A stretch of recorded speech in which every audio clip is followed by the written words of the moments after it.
Yeah,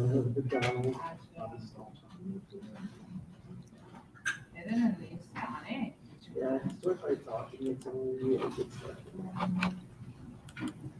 There's also slash cringe.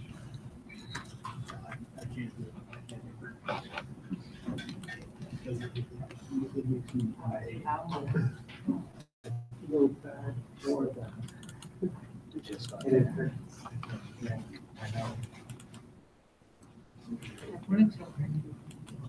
This is also slash.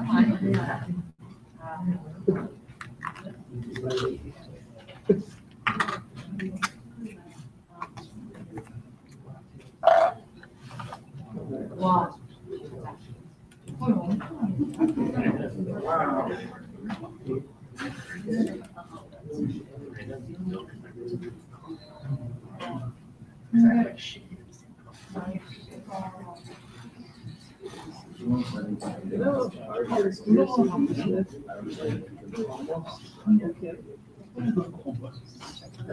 Okay, guys, good morning. Welcome back. We'll start from, or we'll continue from where we left off. I'll refresh your memories. We are doing a course on Intro to Python, and we are trying to learn functions, how to take input, how to show output, and of course, learning more logical statements. We learned the if statement, the if-else, the elif, talked about decisions, talked about simple conditions and compound conditions, right? So we've kind of covered sequence, which is the first pillar of programming, and we covered decision-making statements, which is the second pillar of programming.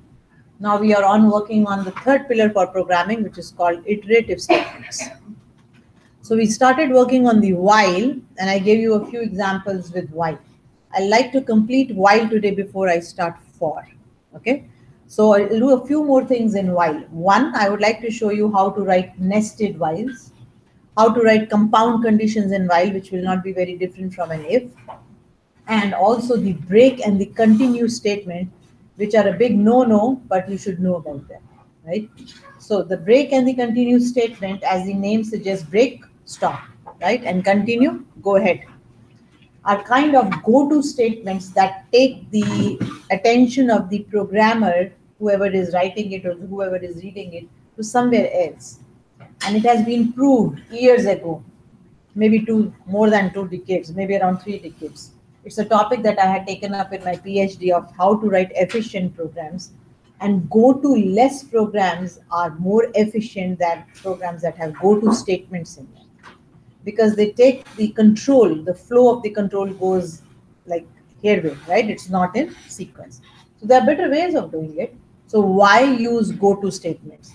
So it kind of beats me why even modern languages still give you kind of go-to statements in terms of break and continue. Break more than continue, I should say, but they're like go-to statements.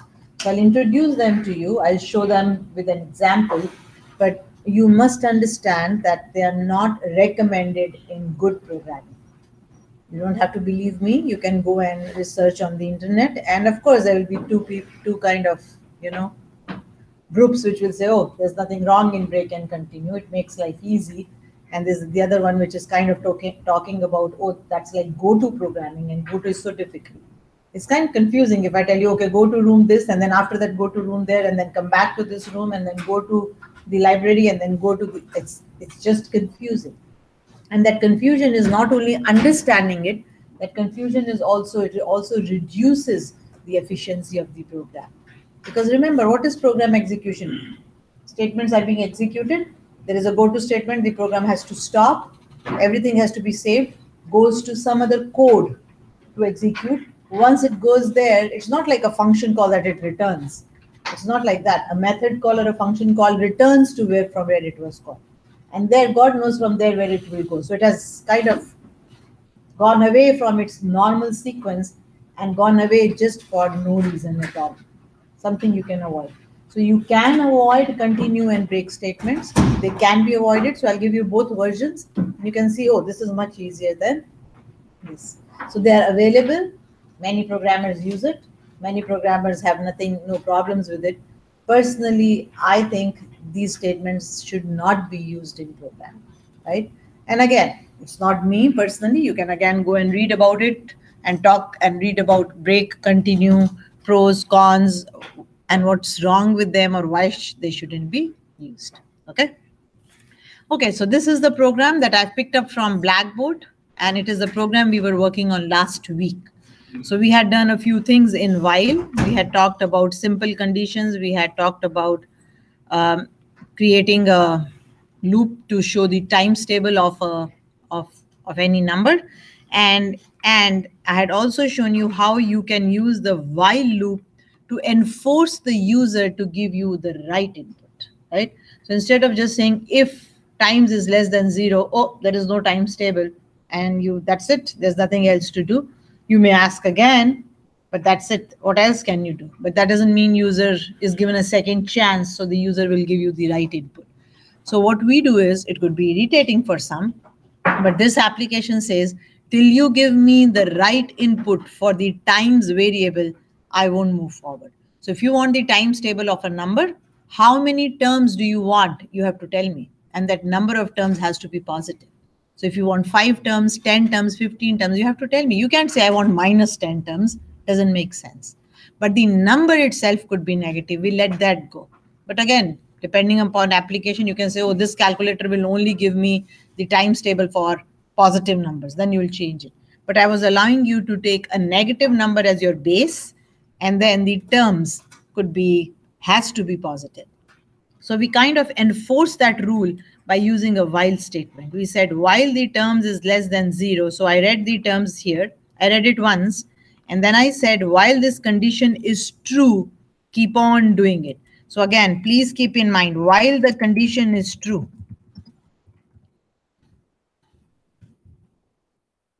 while the condition is true, the while clause, as it is called, or you can say the while body, is executed.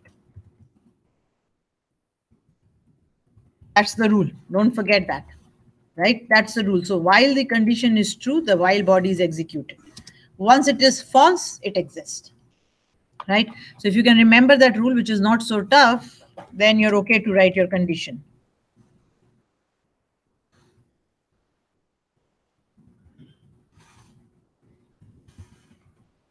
And again, keep in mind, this could be a simple condition. I've been only working with simple conditions, but it could be a compound condition. And again, compound conditions can be found with and, or, and not. The sequence is not and or in terms of priority. You can have any simple or any complex compound condition. It follows the rules. Not happens first, then and, then or. You can have any combinations of ands and ors, any number of simple conditions joined together.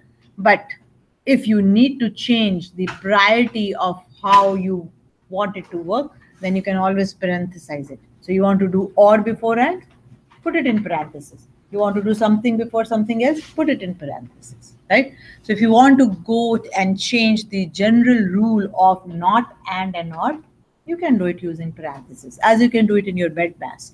So BEDMAS has a rule, but remember, brackets come first. So if I need to change the priority, I want to do addition before I do multiplication, all I have to do is I have to parenthesize it, put brackets around my expression. Okay, so I'll just run this once for you, just so that you know where we were.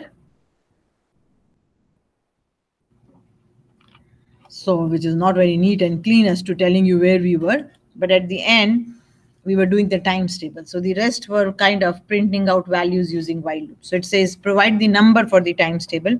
It can be a negative or a positive number, but how many terms do you want couldn't be negative, right? So I forced the user, another use of the while loop. So it's not that while just says, oh, I'll do a job and I can do it a number of times.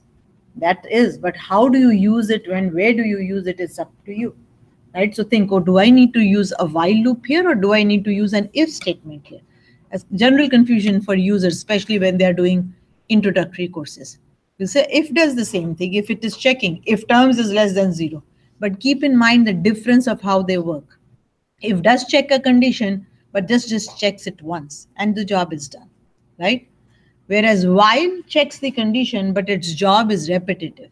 So you can make it to repeat more than one times, which is different from if. So where do I use if or where do I use while? Again, you'll have to make that decision, Okay, you can say, oh, I'll give the user another chance. If the number is wrong, give it again. What if he gives it again, the wrong input? Then what do? So a better way would be to force the user to give a right value. So I'm trying to give anything that's negative or 0, and it will keep on asking. It says I can do it. Once I give a positive value, it will do its job. It will go 5 into 1, 5 into 2, and 5 into 3. Right? And it was also working. You can also make it work with a negative number. We allowed that. I mean, it depends. Does your calculator allow it or not? So I'm allowing my table. I can create a times table for -4 also if I want. All it will do is -4 into 1, -4 into 2, which is not, there's nothing wrong in it mathematically. The number of terms cannot be negative. That definitely is mathematically wrong or logically wrong, but there's nothing wrong in creating a table for a negative number. All you're trying to do is give me its times table, right? So this is where we stopped last week. So we are aware of the while statement. It is an iterative statement, lets you to do a certain number of statement or statements, which is called the while body, depending upon a condition, right? So we'll talk about for, which is more how many times, but this is depending upon a condition. That condition could be simple or compound. We'll take examples of both. So let's continue to work today on the same program, and I'll kind of date it here so that you can see it. So that you can see, but this will go back in a different folder on Blackboard, right? So if you don't have this, you can pick it up from.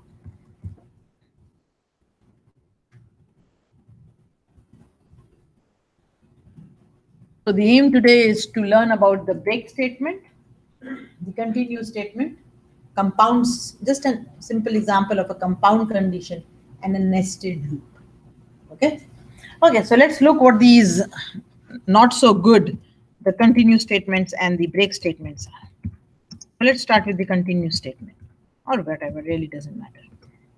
I just try to go with the same sequence so that I don't have to worry about it. Okay. So as the name suggests, continue, the word in English, same thing. Continue just says go ahead and continue. Don't worry about what's happening, right? So now the continue and the break statements are almost always used in loop statements. You could write a continue in your code, but really, what are you saying? Continue means say just go ahead, right? So you could write it in a code just as a statement. And a normal code, you can just put the word continue, but as per se, it has no meaning. The meaning of continue comes handy or not, it's not, you can't say it's useful or not useful, but it is used in loops. And usually it will have an associated if with it. If this is the condition, continue, else do this job, kind of stuff, right? So let's see, let's try to print. And again, I'm just taking some examples. I'm trying to print even numbers till 10.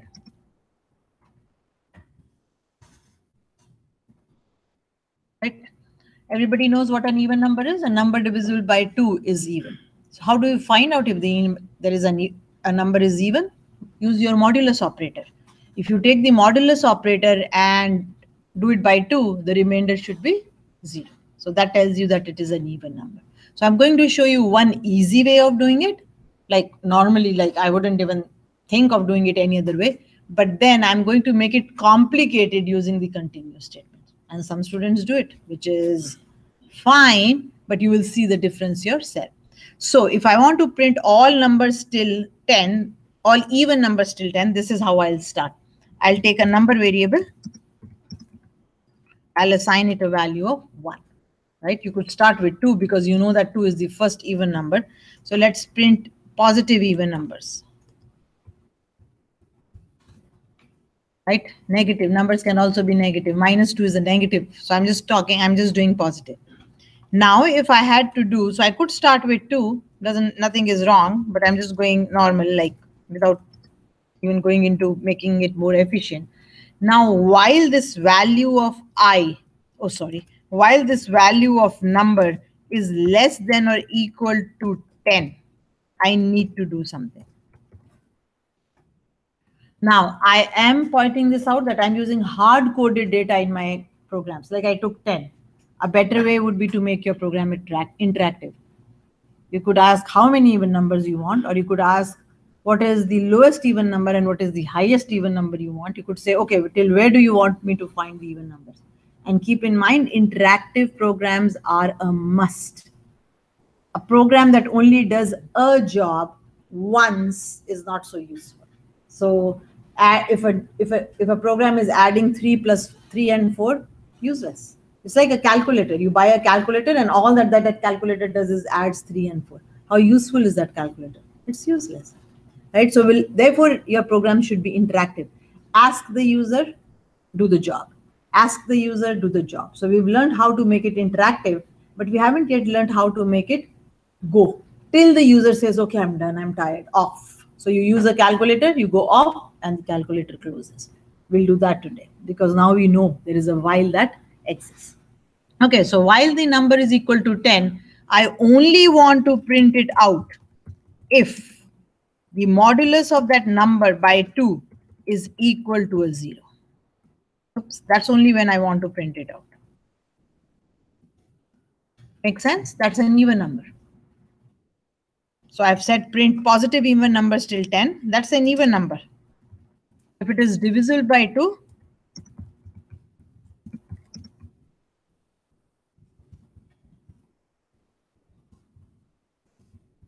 make sense? That's how you check if a number is even. So a programming language may give you a function called even. I haven't even checked if Python has one, but there could be a function called if even, and even will do the same job that I am doing. So if I take the modulus and I find that the result is 0, when I divide it by 2, the result is 0, definitely that means that's an even number. What do I want to do? I want to print it. So just print the number. So we'll convert the number into a string and we'll print it. And just so that kind of makes it a little clear,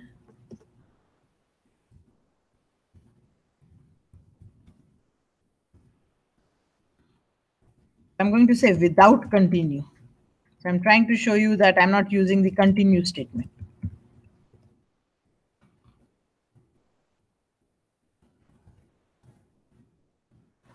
Even numbers till 10, or you can say positive even numbers, just because we are doing the positive part. So when you see a heading, then you know that that's what the result is showing. It's always a good habit to kind of put print statements in your code. Okay, so if it is positive good, if it is even good, I want to print it. I don't want to do anything else. But in all cases, don't forget to increment your number up by 1. Otherwise, you will land up in an infinite loop. Simple loop, nothing big at all. Right? So I start with 1. I go on till 10. I check if the number is even. And if it is even, I print it. Else, I don't do anything. So you see an if without an else. You'll say, what if I need an else? I don't need it. I don't want to print anything. If you want it to print, 1 is not even, 2 is even, 3 is not even, 4 is even, then of course it would have been different. But all I'm saying is just print the even numbers. So I don't need an else. Is that the number equal to number plus 1 or not 1? No, yeah, that's wrong. You assign the value number plus 1 to number. Thank you. Right? So number is assigned the value number plus 1. Should work. Looks like a normal loop. Right? But again, as I said, you can always make mistakes. No programmer is perfect. When you write it for the first time, you could make mistakes. So let's save this. Let's run this. And While completion number should be the number the spelling mistake. Spelling mistake? Okay. So we have a spelling mistake. So let's stop this. So if we have a spelling mistake, of course, we'll have a problem. Yep, perfect. Thank you. If you have a spelling mistake, it will come up with that error. It will say name error when I run it. So good eyes watching. So it should be number, not number, right? So while I speak and type and do things, I do miss a few things. So please point out. There's nothing wrong in pointing out silly mistakes and syntax errors. Hopefully we are good now. Let's try that. So it's the times table. I'll just go this. And there it is. So May 30th, that's today's date. And we've said positive even numbers till 10 without continue. So I've not used the continue statement. I just want to show you I've not used the continue statement. And it looks fine. 2, 4, 6, 8, 10. It exactly did what I did.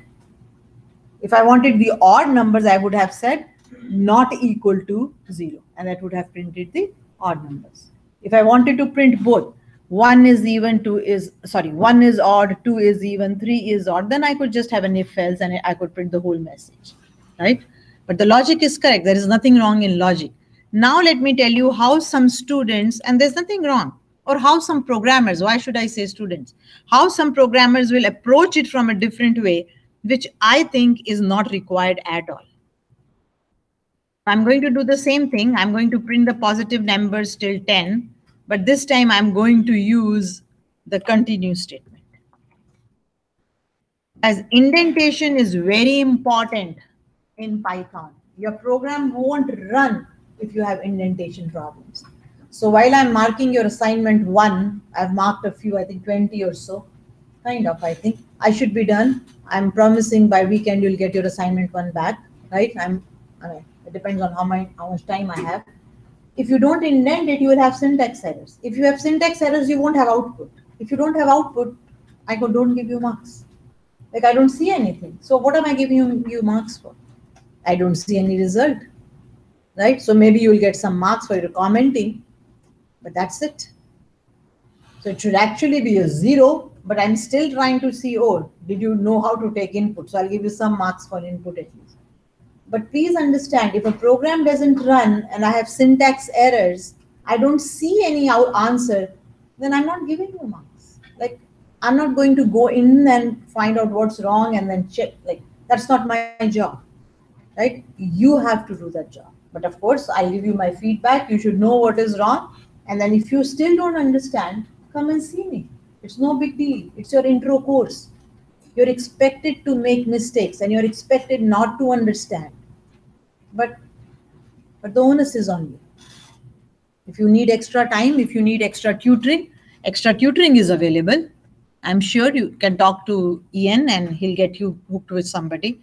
I can give you extra help. Tuesdays, Wednesdays, Thursdays from 11 to 11:50 are my office hours. They're easy to remember, not so tough. So if you need extra help, come and see me. Otherwise, you will lose it. And once you lose programming, you'll never get it back. It's very difficult, right? So get it right from day one. Okay, so what I'm going to do now, I'm going to write the same while loop. I'm going to write the same while loop, but I'll make some silly kind of coding. So with continue, what I'm going to do is I'm going to use a not equal here.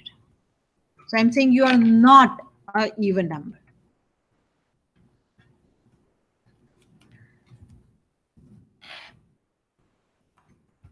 Instead of checking, which is nothing wrong, like you could say, oh, I'm checking you whether you're odd or even. But what will happen in this case is that if that is the case, that it is not an even number, I don't want to do anything. I don't want to do anything. So what I could do here is I could use the continue statement. And what does continue do is this, simply this. It will take the execution path, or it will take the next statement to be executed to the beginning of the while statement, ignoring the rest of the while body statements. Instead of saying ignoring the rest, let's say ignoring the following. What follows? This is getting very irritating. Somewhere I should have word wrap. Help me find it, because then it becomes difficult for you to see, right? So it can't be here in fonts and tabs. Highlights doesn't seem you will have it in a highlight. Keys. It's saying which key is which. So what do you do? Find again, control. So see if there is a key for word wrap W. Zoom height. There is no W. Sometimes it's also called soft return.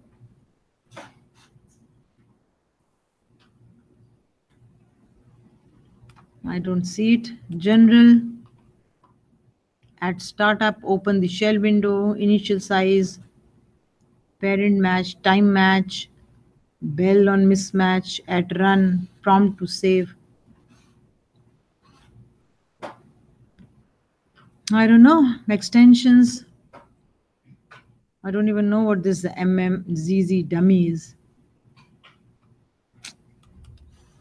That way it automatically wraps onto the next line, and I don't have to kind of do it myself, because if I have to do it myself, then I'll have to kind of comment it myself. You know what I mean? So I'm kind of I'm trying to avoid that.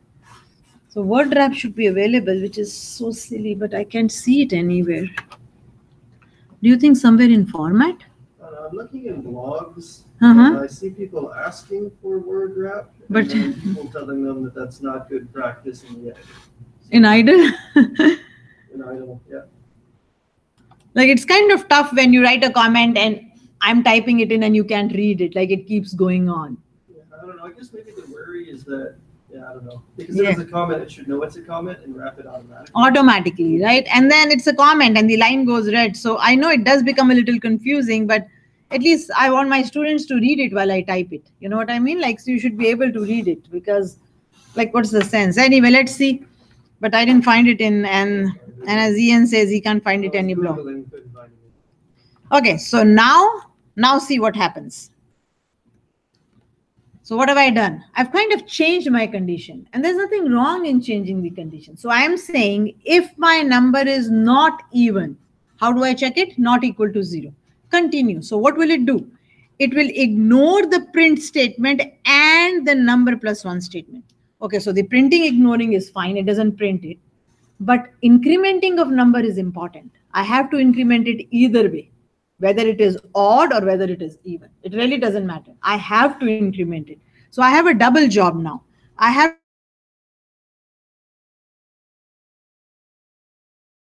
see the code. The code has become more complicated. Right? It's become complicated. And of course, I've shown you can do it without continue. But you will still find that people like it. Some programmers will do it this way. I have no clue why. Right? You don't do it. Don't get into this practice of writing untidy code. So this code will run, still it will run. So what have I done? I've said if my number is not even, then just increment it and then continue. Don't worry about it. I don't have to do anything else. But if it is not an odd number, I have to print it. So I bring it back in the while. Keep indentation is important. These 3 statements, the if statement, the print statement, and the number statements are all in the same while, right? So this print statement will now print the number, and it still has to increment number up by 1. So I still have to do it. And this will work. Let's see if it works. Let's save it. Let's do it. So this is asking for the times table. And there it is. You have the answers. You have the answers without continue, and you have the answers with continue.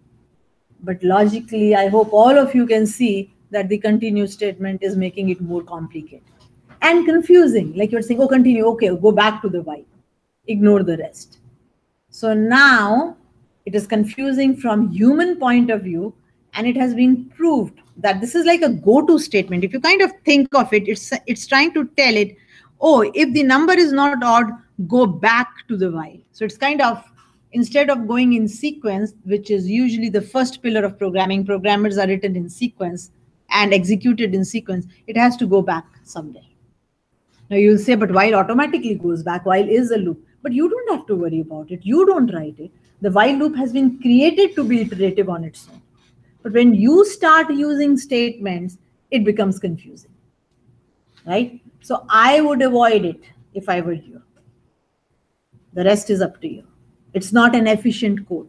So if in an assignment it says I need to see efficient code, I will dock off marks for it, because I don't think it is efficient. And it's not me, you can look up the internet, as I said, right? So see how continue works. Now comes the question, how does continue work if there were more than one while? We will talk about nested whiles in a while, but you could have something like this. You could have a while statement, you could have another while after it, you could have any many whiles. Whiles can be nested. So if there is a continue in this while, it will go back here, right? So the nearest if. If there is a continue in this while, it will go back here. And if there is a continue in this while, it will go back here. And you can have as many number of nested whiles and as many number of continues as you want in a code. Nothing stops you. Nothing stops you. So you can very quickly kind of get into the habit of saying, oh, I don't want to do this continue. I don't want to do this continue. Avoid it. Don't even think about it. Right? Always think the other way. And the other way, there will always be a solution. In 99.9% of cases, you will always find a alternate way of doing it. Okay? So that's the continue statement. Clear? Now let's go to the next statement, which is the break statement. So keep away. I would say keep away. So I'll say the continue statement, avoid, because it's like a go-to statement, which has been proved to be not a good statement at all. So go-to statements were available in old languages. They were called go-to here. Like you'll see them. If you've done programming years back, I'm saying years means 30 years back, kind of. If you see code from there used to be go-to statements in code. And I'm so amazed that why do modern programming languages still provide it? I don't know, maybe there is something that I don't know about, you know what I mean? Like there is some advantage to it that I don't understand. But there it is. So now let's look at the break statement. Again, I would avoid it.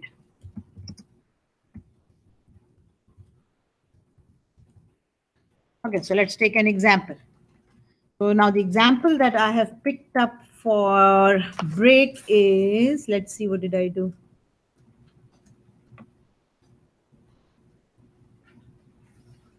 Okay, the example I've picked up is print the first 10 natural numbers.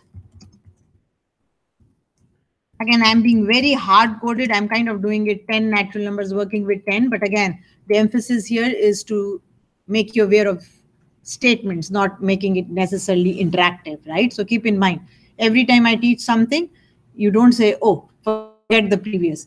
Interactive is rule number 1. But doing this and showing you stuff is just easier. So I'm doing it. Okay, so print the first 10 natural numbers. For your information, the first 10 natural numbers are 1, 2, 3, 4, 5, 6, 7, 8, 9, 10.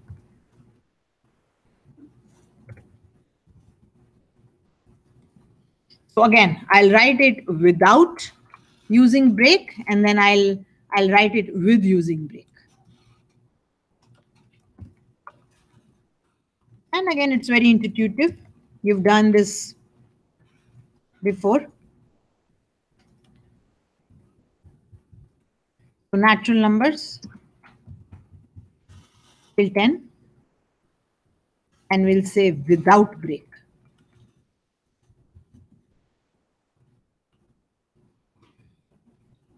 Notice that when I put a statement in single quotes inside double quotes of print, it comes with that quotes, right? So if you would like to emphasize something, you can put it in quotes.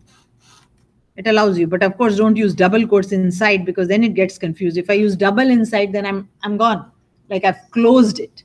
But I just wanted to emphasize the word. So what do? Normal while loop. I have to start from 1, go on till 10. Just print out the numbers.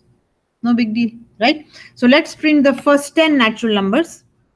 And the normal way that we would write it without even thinking is while the number is less than equal to 10, I would like you to print the number. And then, oops, and then just increment number up by 1.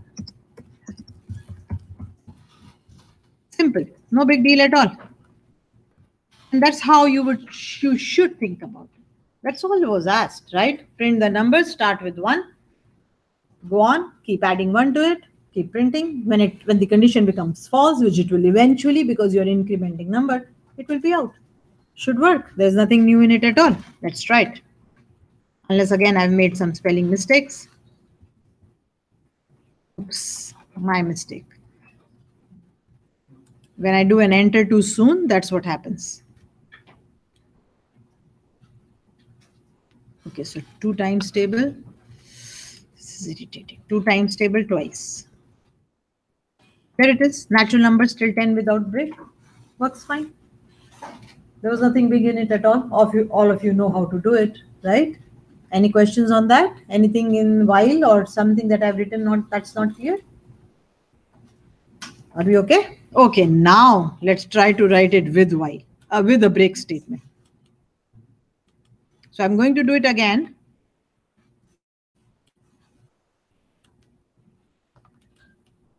I'm going to do it again, but this time, just to show you, avoid it.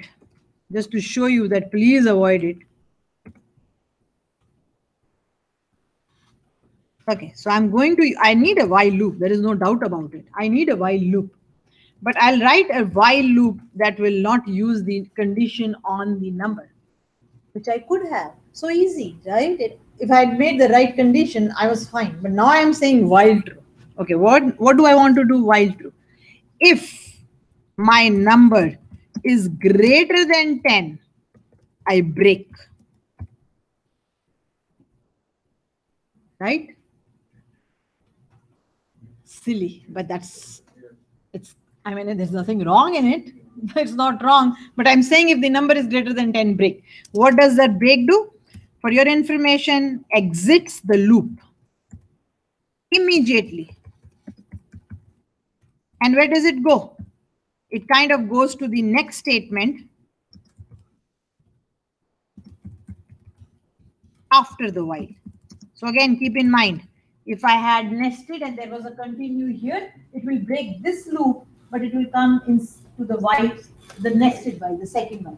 If there was a break here, it will come to the third while. And if there is a break here, then it will come outside of the whole nested. So break occurs again in loops. It comes out or it exists, just exists out of the loop and comes out and follows. Where will it come? It says, where does it go? Of course, it will follow the statement that comes after the while. That is where it will jump to. So this is again like go to the statement after the while, if you kind of think of it, right? Or you can goes to or execution continues. You can kind of write more if you want it to be more computer kind of language, execution.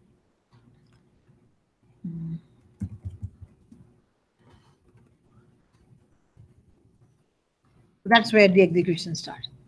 It jumps, it just says, oh, okay, done. Which means this, but in all other cases, if it is not greater than 10, what do I want to do? I want to print the number.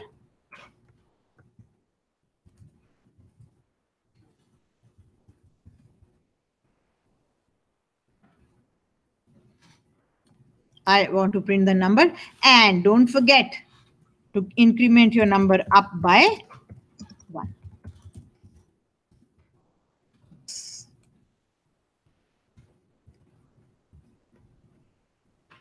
Don't forget to increment your number up by 1. Same job, it will do the same job. In this one, it will be with break. Is the loop wrong? No. Will it work? Yes.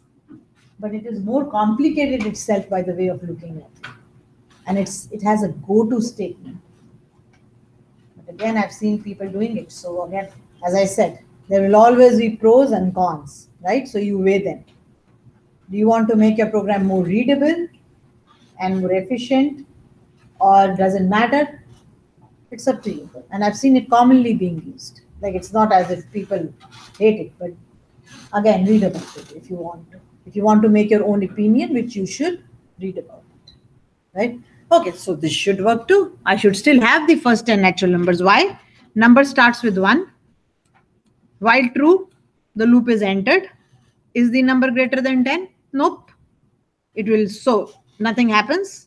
Next statement after the if is printing. The printing will be done. Number will be incremented, goes back automatically. Is the condition true? Yes. Number is 2, greater than 10. Nope. Do the rest and so on. So at some time, the number will become greater than 10 and then it will break. So it will print the first 10 natural numbers. Indentation is very important in Python. Please keep in mind what belongs where. You have to think. Is this a statement that is associated with if? Is this a statement associated with while? Or is this an independent statement? So you put it back onto your normal last kind of. Bring it back to column 1. This print goodbye is not related to either while or if. It's just in sequence. So anything that starts from column 1 is just in sequence. Right? Let's try this. Should work again if I have not made any spelling mistakes. So 2 times table 5 times. Oh, there's another goodbye somewhere with 3 O's somewhere. But there it is. It works. Right? So as I said, there is nothing wrong in it, but I still avoid it because I don't want to use it. So somewhere I have more goodbyes. Just to show you, the goodbye is not to say goodbye. It's not necessary that you write goodbyes in your code. The goodbye is to show you that, oh, it's back to its normal flow of instructions, which you should understand. It just flows normally in sequence. Okay? So while changes things, but while just makes it execute a number of times, but then again, it just flows the comma. If does a decision, does something, but then it just flows. These go to and continue statements are kind of confusing because they change the flow of the code. And you can avoid it. I just avoided it. Like I didn't write it without break and it works and it's perfectly fine. Right? So don't stress yourself writing a continue and break. Think naturally. And you can always find a solution. 99.9% times of cases, there's always a solution. Because what is involved is a condition. What do you have in an if? A condition. If you could combine it with your while and put an and or something, you don't even have to worry with it. You can avoid it. I did it. See, I put the condition right in my while. And I avoided it. So to avoid a condition, to avoid the break, the easy way of doing it is you take that while am I breaking, take that condition and add it to your while. If it is a simple one, good. If it is a compound one, just add it. So if it becomes false, automatically it will come out of the while loop. So combine it with the and. Make sense? So you should avoid it, is my advice to you from my experience. The rest, of course, it's up to you. So that's the break and the continue, right? So, and break and continue statements will only be used in loops because you want to get out of something or you want to continue to the beginning of the loop. And usually they will, when I say usually, I mean, I can always say almost always they will have an if associated with it. Okay? Because you're trying to do something because you want to do it. You will just not say break. If you say break, of course, it just comes out of the loop with no condition. So usually they're kind of related. Breaks and continues are always put in whiles and it will always have an associated if with it. Okay? So there is your break and continue. Very simple examples, but I wanted you to see them. So again, I'm just saying you need to avoid it. Now let's see, which we have done in if, so I won't go into as much details. Can whiles be nested? Like ifs can be nested. You have an if else, and then inside the else you can have another if, you can have an if inside an if. So it can go to nesting at any level. You can put it in a different block of if else, or you can use elif if you remember. Whatever makes you easy to understand. There's no rule, but you should be aware that elif is available, right? So that's why we do elif also. Some people just find it easy. Instead of saying else, moving to a new line, writing the if again, elif is kind of the same thing. But we've done it. You can nest them, right? So let's see if we can nest while statements, which you can. So again, a good example would be the one that we did before. You ask for password. If the password is correct, then you ask for the username. Sorry, opposite. You ask for the username. If the username is correct, then you ask for the password. That's one way of doing it. Why are you even asking for password if the username is incorrect? Now, in many applications, you see them together. Username and password are asked together. You see them together. But I've seen applications where only the username is asked. When it is verified, it takes you to a different page, and then the password is asked. So that's a good example where you would use a nested to keep my life simple, because again, then I'll have to declare variables, put my password, ask for a password. To keep my life simple, I'm again going to take an easy example of the times and so on. So here is what I'm going to do. I want to kind of create a calculator, right? So this is just a multiplier calculator. It's not even creating it, it's creating the code. Right? That does what? Oops, that does what? It basically asks for a base.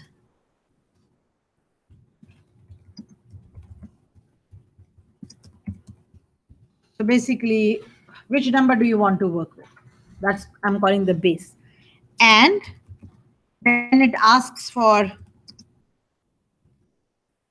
the multiplier. With what do you want to multiply it? I say base is 5. Okay, what do you want to multiply it 5 by? 5. Okay, 25. Do you want to multiply it by something else? Yeah, sure, 8. Okay, here it is, into 8. By 15, here it is. So you take your base once, and then you keep multiplying it as many number of times as you like, and you can think of a condition to stop. I'll just say I'll multiply by positive numbers. You could say, oh, stop when you ask for 0.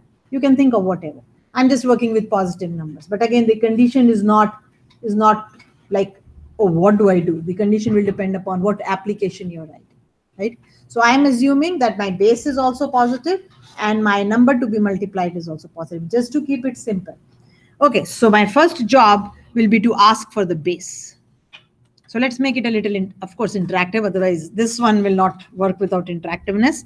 So you can call it base if you like. You can call it number if you like. We'll take the input. And as we are doing it, we'll convert it into an int right away. Now let me bring something to your notice, because I've noticed it again in the assignment I'm marking. Not in all, just a couple. It's not I'm saying everybody is doing it. Once you convert your base into int here, you don't have to convert it into int again when you use it. Like, it's done. It's being converted into int and it has been saved in base. You don't even have to give it another name. Like a student, I think, took the base and then he said A is equal to base.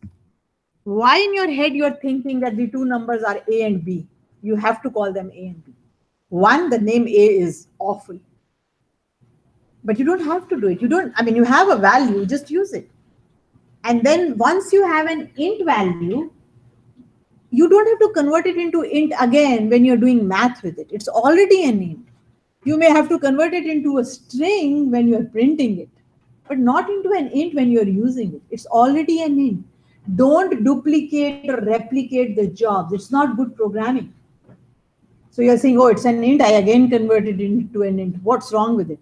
There's nothing wrong with it. You wasted execution time, you wasted code, and you wasted my time looking at it. It's not required. Don't do it, right? Understand what you're doing. So I took the int, I took the input from the user. Of course, I need a message. So I'll put a message here.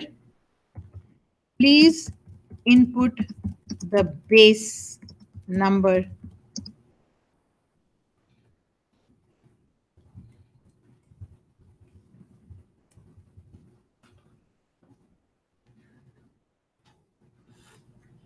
And I'll say, I'll kind of enter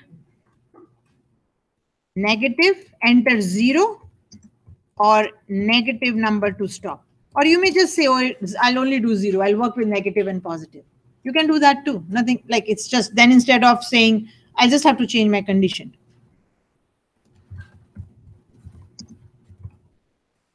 I've given this message to the user. So the user says, oh, I have to input a base. And if I have to input a base, and I have to, oops, and I have to stop, then okay, so what am I missing? One, another one. Where did I get these? Oh, I must have put them when I was putting the function and then again put them. Yeah. So I've said, please input the positive whole base number, enter 0 or negative number to stop. So I've decided to work with positive numbers. You may have decided to work both with positive and negative numbers, and you can say 0 is the stopping condition because multiplying by 0 is like useless. You know what I mean? Like it's not required. So you can do that. All it will do is the condition will change. Okay. So what is the condition? The condition is saying while the base, oops, is greater than 0, I want you to do this job. So if positive and negative numbers were allowed, we would have said equal here. And then equal will stop at 0. So we'll say while base is not equal to 0.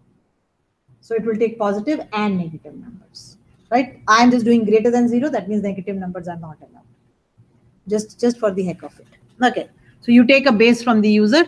If the base gives you if the person gives you a negative number, basically he's saying, okay, I'm not interested in your multiplier, which is good. That's perfectly fine. Now, once I have the base and I know it is positive, now I want to again take an input with the multiplier.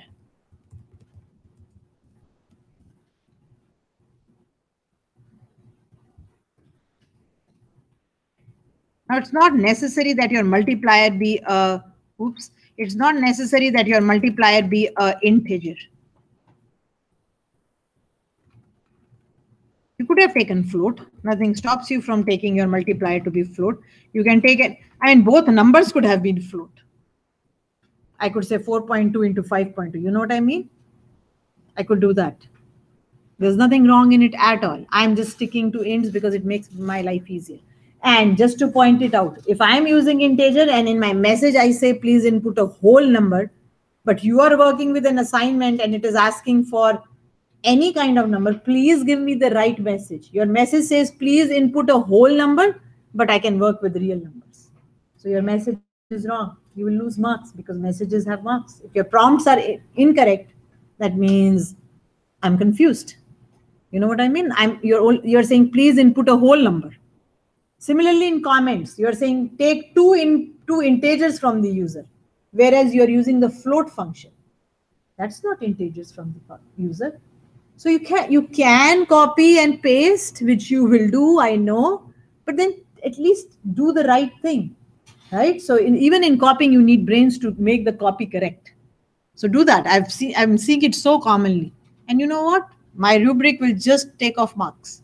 If it is not perfect, you just go down. And you lose a mark for not being careful when you're copying and pasting. But that's how it is.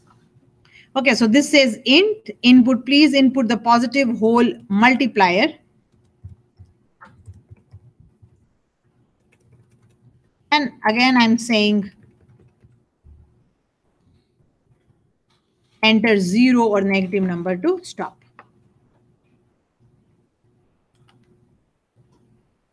Are my brackets complete? Yes, they are.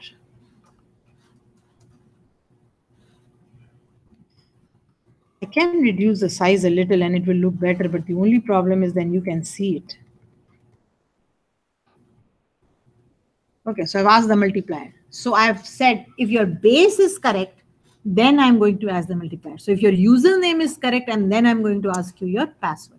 And again, while this multiplier is greater than 0, I want to do something. I have a nested loop. So you're saying if you work with a negative number, my calculator doesn't even go ahead. It's like saying, give me all 10 inputs and then realizing, oh, your first was wrong. So now redo everything, which is silly, right? So nesting is good when you're saying one depends upon the other. So ask this only if the first condition is true. Ask the third input if the first two are okay. Ask the fourth one is the first three. Nothing wrong in it. Good programming. Okay. Okay, I'll show you the nested with it also. But anyway, so I take the multiplier. Now I have the multiplier. The multiplier is greater than 0. So what will I do? I'll print it out. I'm going to print. I'm going to now convert, just convert. It's not storing it back. It's only converting it for showing it. I'm going to take the base. I'm going to concatenate it with the multiplication sign. I'm going to again show the number 2, the multiplier. I'm going to again concatenate it with an equal.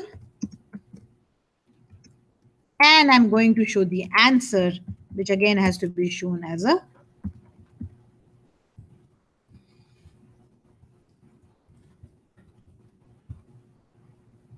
one more. There it is, complete. So it will say base multiplied by multiplier is equal to.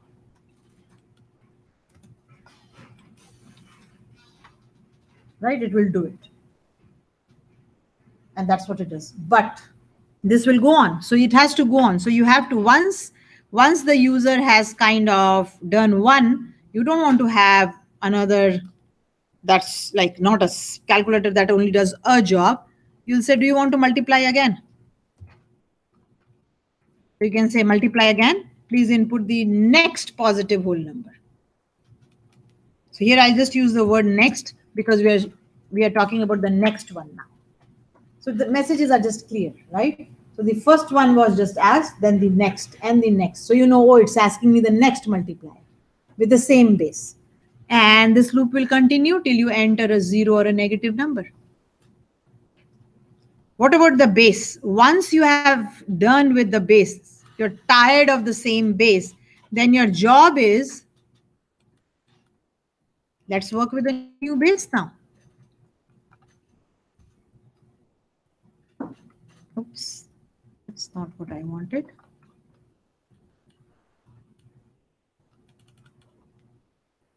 So now let's work with the next base.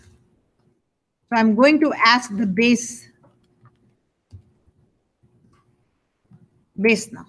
So again, see the indentation. This while has 1, 2, and 3 statements inside it.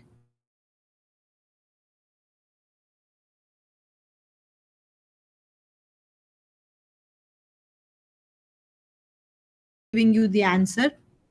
Once you are saying, oh, I'm done with this number, it asks you the new base and it continues. So when can you stop? By giving a 0 for your multiplier, you can stop. By giving a 0 for your base or any negative number, you can stop. And the only change, if I wanted to work both with positive and negative numbers, the only change I have to do is not equal to 0, not equal to 0. And it will start working with negative numbers also. Right? Not a big deal. So I have a nested if here. I have a nested while here. And nesting can go to any level for your information. There is no restriction. So let's try it.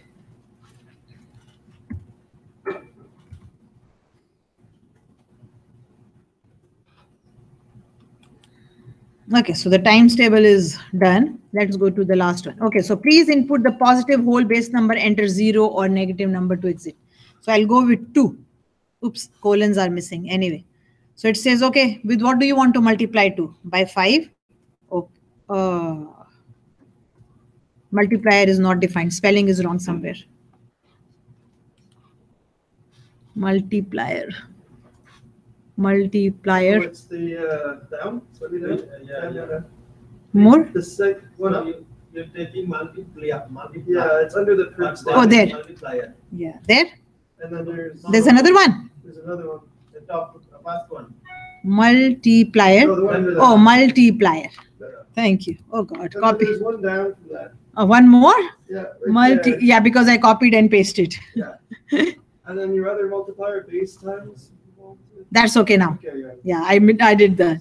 Imagine 5 multipliers, 4 were wrong. Yeah.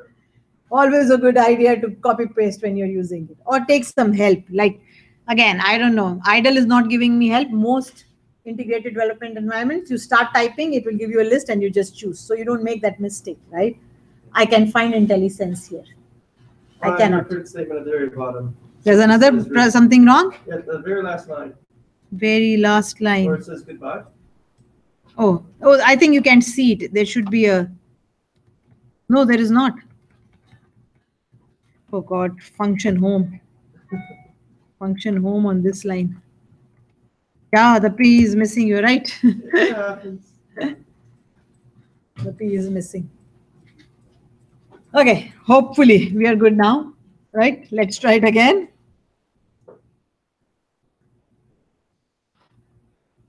Okay, so 2 and 2. Okay, so that is where we start. Oh, I forgot to put the colon again. Okay, so 2 multiplied by 5 is a 10, multiplied by 8 is a 16, multiplied by 89 is whatever, multiplied by 23 is whatever you want to stop, put a 0. I'm doing a 0 just because it's easier. A negative number will also do. Now it's asking you for the next whole base number. So do you want to repeat it, right? So you could put some dashes there and then it will kind of come neatly. So, okay, so what's your next whole base number? So let's do 7 multiplied by 6 multiplied by 8 multiplied by 98 multiplied by minus 2. I'm just showing you that negative number. Okay, so this is coming out of the multiplier and now this is coming out of the base. Right, so both negative numbers and that will work. Now the only untidy thing that I noticed was that in the messages, I didn't have my colons. It's just untidy, nothing else. Come on, control end. You are. Okay, so before the stop, I'll put a colon and a blank. Before the stop, put a colon and a blank. It just makes it neater, a colon and a blank. And I can do something else, which I would like to do because it will make it much neater. A colon and a blank. So just before I ask the next base, I'll kind of put a print statement here.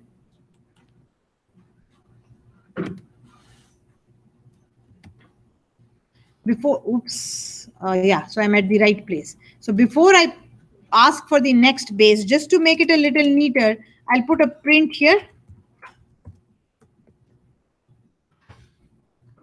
I'll put a print here and we'll say new base. That way it's less confusing. Every time it asks a new base, you will just see this line.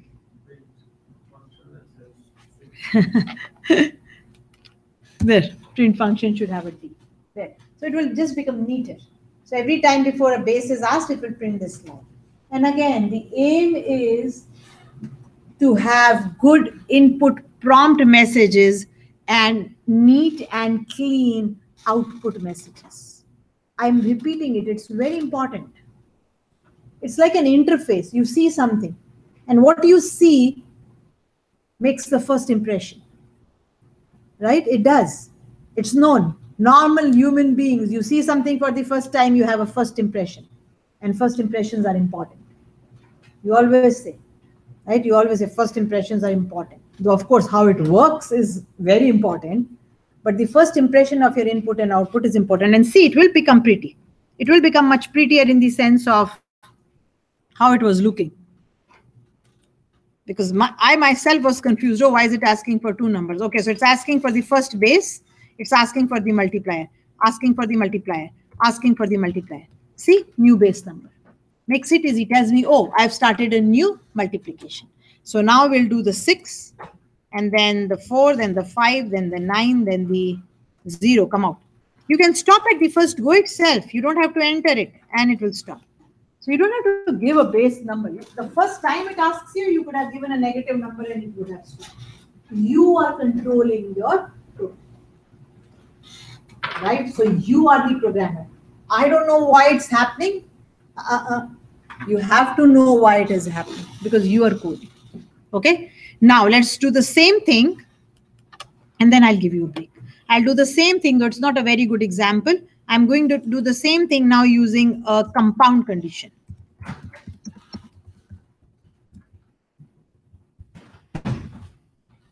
It's kind of silly, but what to do, right? So I'm going to take the base.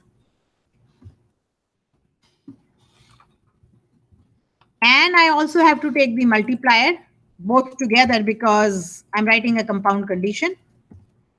And I have to start from column number 1. So for the same job. And for your information, this is less efficient.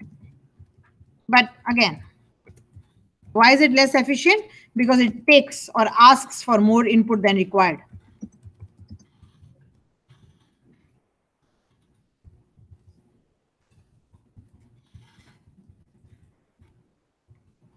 Unnecessarily, it will ask for input then even when I don't require it. Why? Because if I'm going to multiply a number with any number of numbers, why am I asking that number over and over again? You see, I mean, it doesn't make sense. But anyway, oh God, function home. Okay, so here we are. So now my condition is I'm combining them. I'm saying while my number, oops, I forget that I don't have to put, I don't know, maybe it will work. I'm just used to putting it in brackets. Maybe it will work. While number is greater than 0 and, oops, not number. While base is greater than 0 and my multiplier is also greater than 0, I want to do something. What do you want to do? You want to kind of print this answer. So we want to print this answer. And my job is again to ask for the next 2. So please, the next positive number.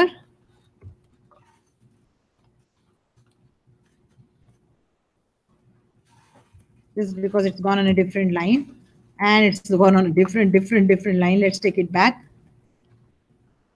Let's take it back and back and back. And I'll have to ask for the base again.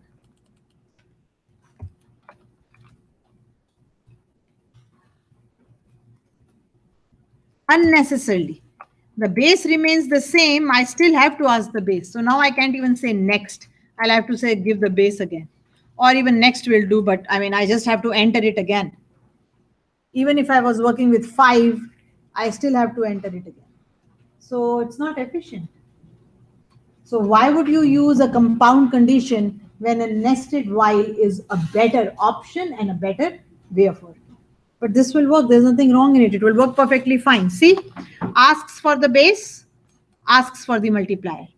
If the base is greater than 0 and the multiplier is greater than 0, gives you the answer. Asks for the multiplier again, asks for the base again. It's just repeating the same thing over and over again. It will work. It's just more work. You'll see it will work. There's nothing wrong in it. So just again, this one is compound condition.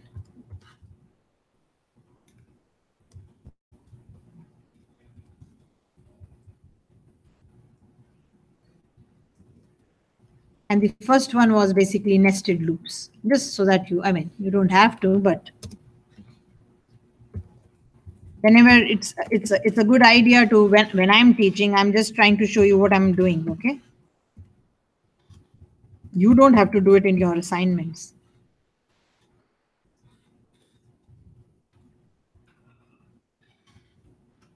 Okay, excuse me. Let's try it once more. Again, some spelling mistake. I copied and pasted in here, so I should be good.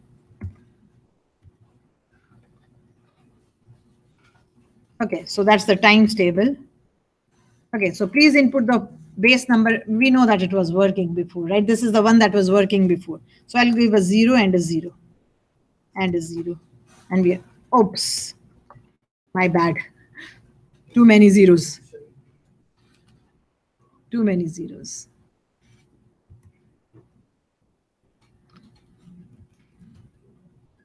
Okay, so this is the nested while statement. It says enter 0 to stop. So this is my first 0. I'm done. I'm out of it.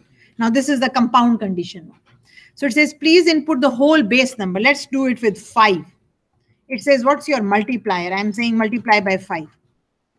It says, okay, 5 into 5 is 25. It says, okay, give me the next positive whole multiplier. Okay, I say multiply by 8, but it unnecessarily is asking me the base again. I still want to work with 5, but I have to do it because that's how I've written it. Right? So if I have to do the 5 again, over and over again. This is repeated input. On the other hand, it's just a multiplier. If you don't want to kind of think of it, oh, it's not a multiplier that with a number I can do jobs, but it's a simple multiplier. So again, can I say it is wrong?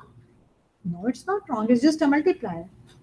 So it's only for the job that I was doing that I wanted to multiply a number with many numbers. For that job, it's not the best solution.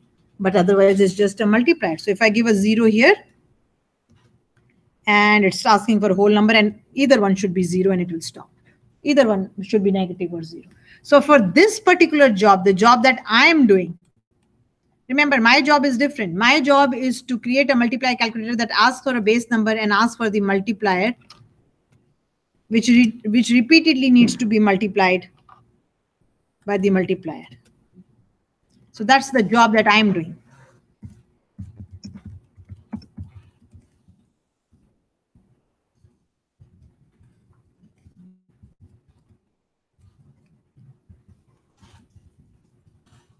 So for this particular job, using a compound condition for the same job is not efficient. But if it was just a multiplier, of course, you will say if you want to multiply, you have to tell me what are the two numbers, which is okay. So the second loop is not wrong. It's just not efficient for this job. But if it was a multiplier, it's an absolutely efficient multiplier. And it works. Right? We'll take a break here. Okay, and then we'll come to the false. Okay, so I'll put this on Blackboard for you.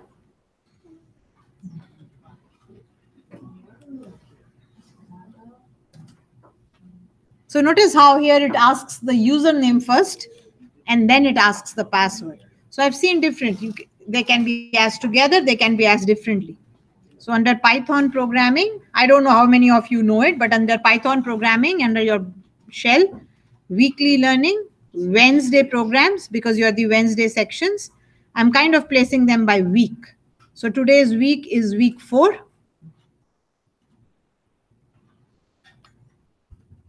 Today's week is week 4. And then in week 4, I'm going to give you what we have done today. So Python, and I'll search for Wednesday section. And while is what I'm giving.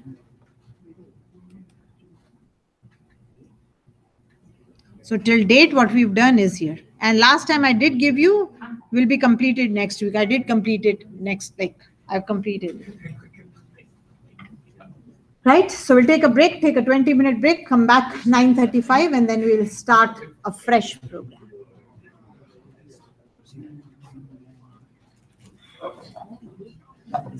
Yes, there's a question on the commands here. So here, they said the invalid syntax. So You've forgotten your plus. The plus? You have forgotten your concatenation operator before plus. Oh, yes, I got it. My bad. No problem. I believe so.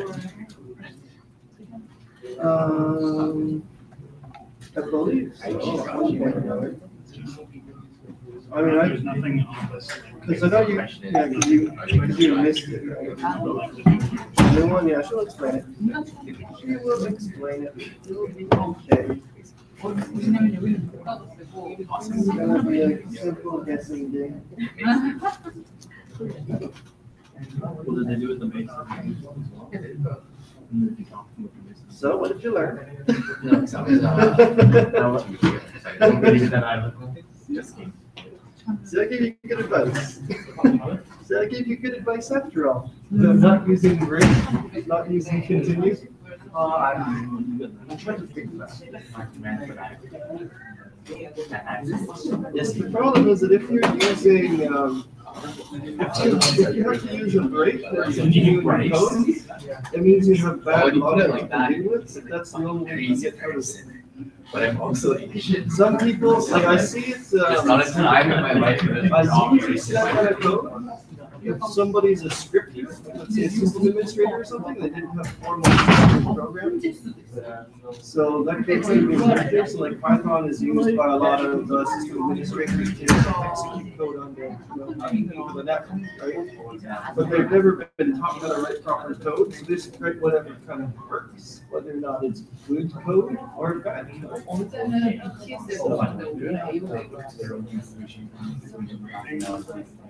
Yeah. Maybe. Are you on the what start are you doing? Is it the lab 4? No, like Oh, because you have class tomorrow. no, the day after. The day after tomorrow, Friday. Yes. I'm trying to remember what lab 3 was. I like to erase it as I go. This guy's good at it too, though. Yeah, okay. However you want to describe it, just basic knowledge. Yes, but I only someone to teach me the basic knowledge because I kind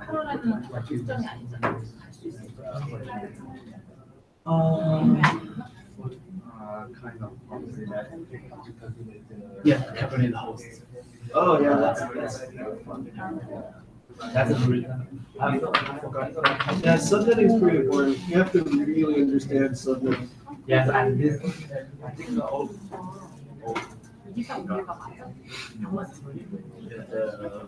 you remember the place.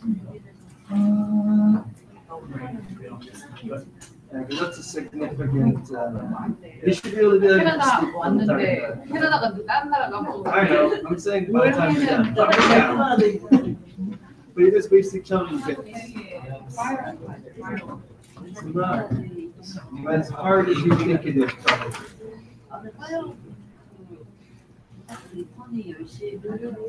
Not as hard as you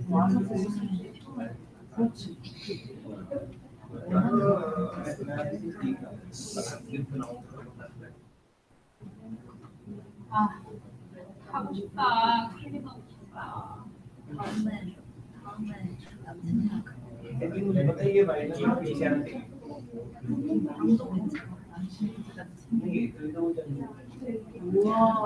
Oh, so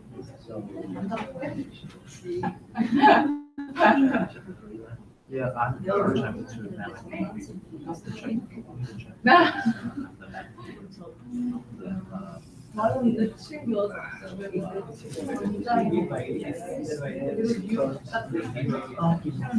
No food today? No. Aren't you hungry? I had breakfast. Okay, so I you're not gonna have brunch while you're in class? Do just another meal? Maybe. Fine.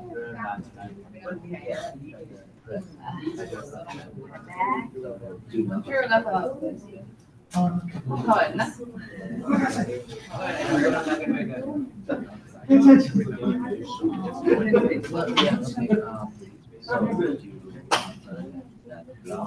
Pay attention?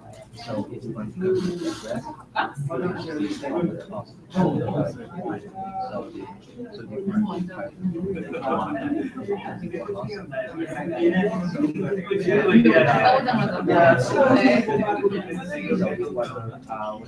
레스토랑에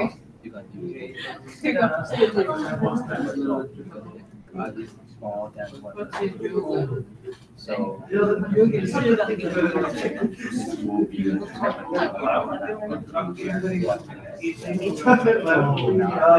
could work in a way that's not serial code. So if you are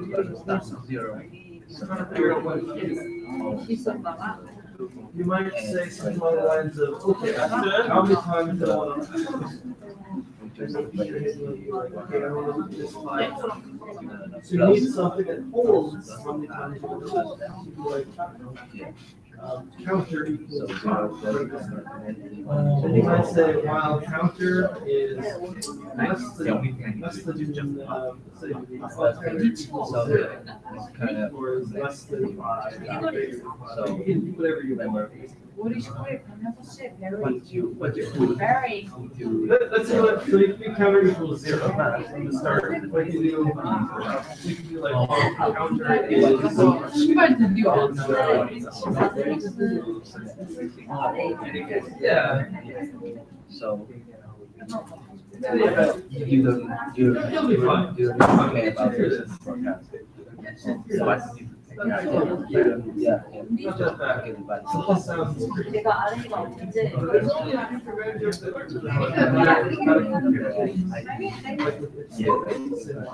Yes. So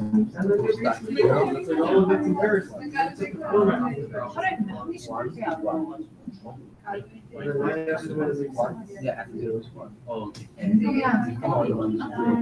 I believe you, Sam. Just fine. Oh, 177. Yeah. Oh, I get it. Oh, yeah.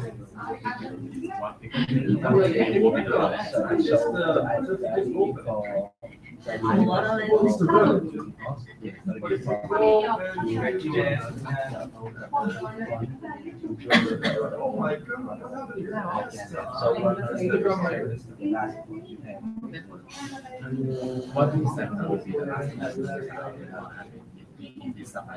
Yeah, Now, we don't want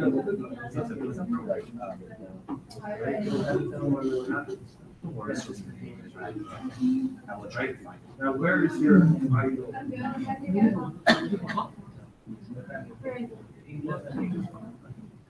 Oh, What you want to do?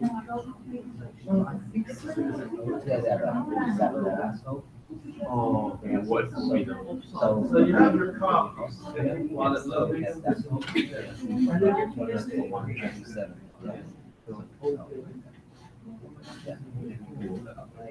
So it's like And then across from your desk. Yeah. So it should show me home employee. So It's the open. It's the code for you. That's why I'm here. That's why I'm here. Yeah, so you Things think like about that. that. Yeah. Oh, yeah. Oh, it shows the progress over here. Yeah. So very, very. So with the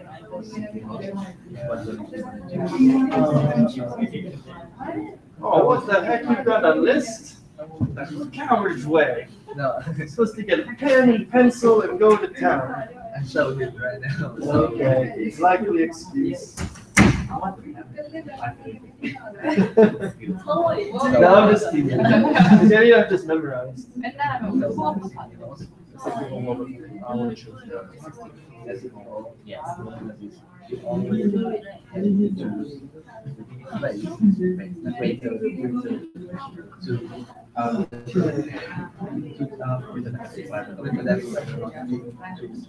Oh, so it's like you're still teacher or something. Yes.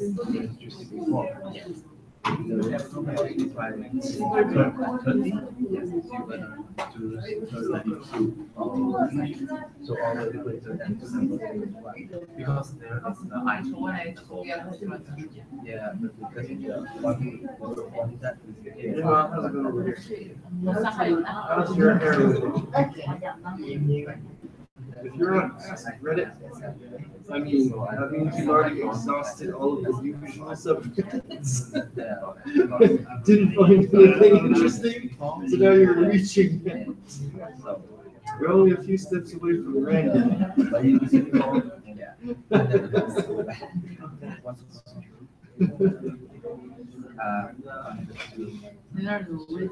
mean, come on, what's the fucking video? Already. Yeah. You The last week, yes. So, but it does.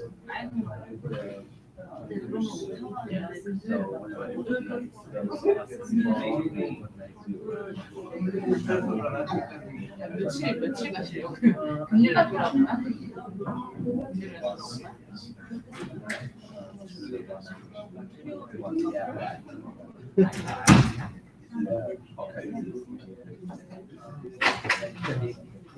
Just continue on Already 15 years. So you've been there before. I don't know what you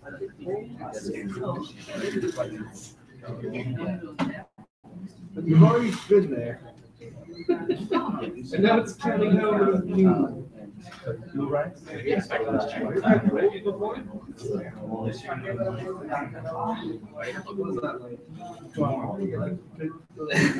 gotta be careful. I gotta wake up early Saturday. It's my objective. You only done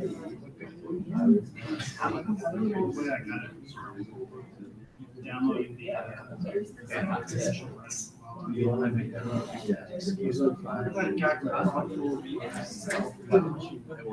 It is money for internet points.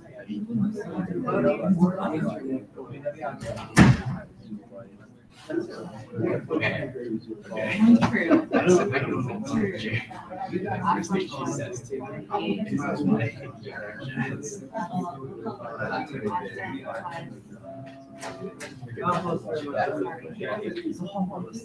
realized so if somebody used to love it,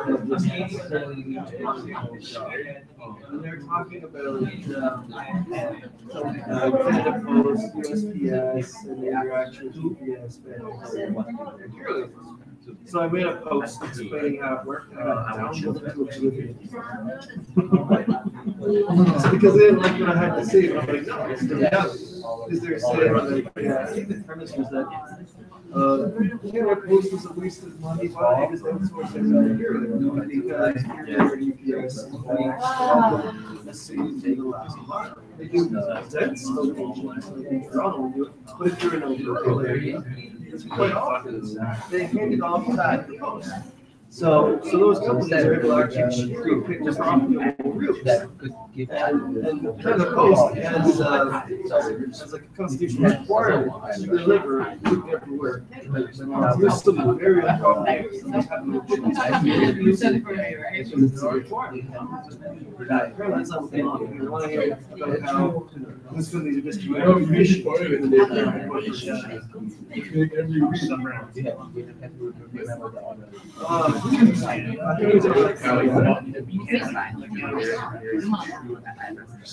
yeah. But it was so terrible. So I got these angry responses, and I was like, I don't know what you're talking about. It's like, oh shit, are you $1 million worth of packages a year? My spend was like $2 million.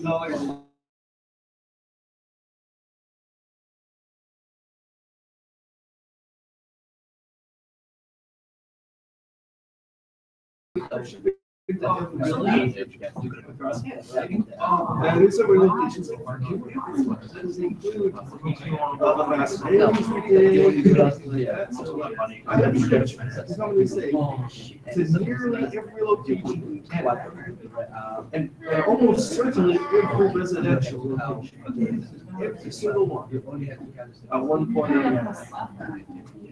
So then you're just like, you don't know what you're talking about. It's like, oh my God, what's wrong with you people? And you get regulars like, I work at a UPS, I'm like, that doesn't mean anything. I talk to your boss's boss.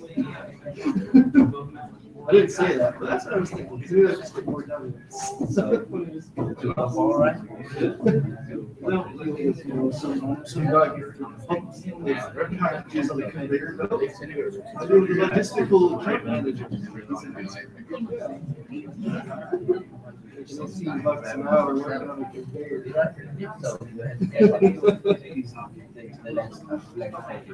No, if you have seen already, you've been there see the drivers. Drivers make like $20 an hour. Because this is a I know, right? And they have a nice pension. So when I hear about laziness, man, UPS and actually I hate FedEx. Well, that's what we're starting. And I just. But the UPS is really more or less the stats. If they lost about two, they send it 1,000 packages, and they're all good addresses. Like you probably need between. But then if you get some But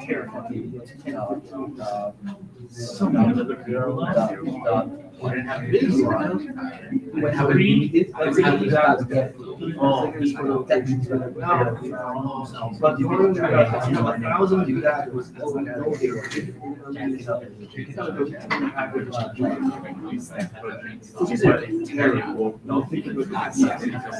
So like, oh, okay, maybe can ship packages in a whole lot.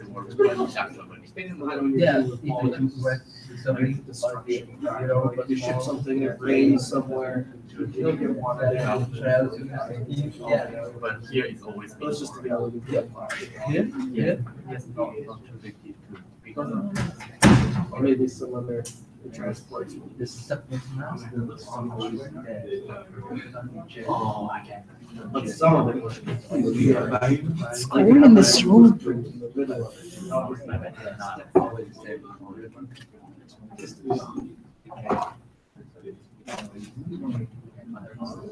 I don't remember which company it was.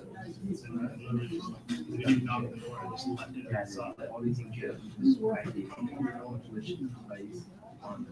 I got into a big dispute with FedEx. So I had a custom set of speakers built in the States. Comes up, now when I say speakers, like these are proper speakers. So, well, they ended up getting lost. Well, one of them arrived and the other two got lost. And they took it. So it was a big fight with FedEx. But each speaker, like a ship weight, individual, is 110 pounds. You could not carry this thing on your own. I think it is with dimensional. Like you can't just throw it over your shoulder. It's like the refrigerator. Quite small though. They were big. And oh my gosh, so what happened was I got these things across the board. One arrives, two goes. So like, so the guy's like, okay, whatever. I'll send these people. So the ship's another no one goes missing. So that's when I have two speakers here. And they had stolen three. And then they found, okay, obviously been opened and so imagine in the background somebody got fired. So I mean, you had to coordinate stealing these things. Someone had to steal it. But then you had to have a buddy doing it. So you had to have teamwork to steal it. I was not pleased with that. I don't have this one anymore. So I'm not yet.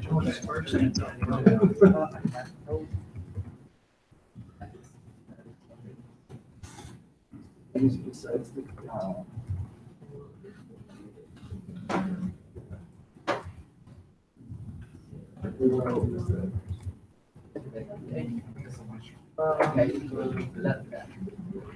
good luck with that.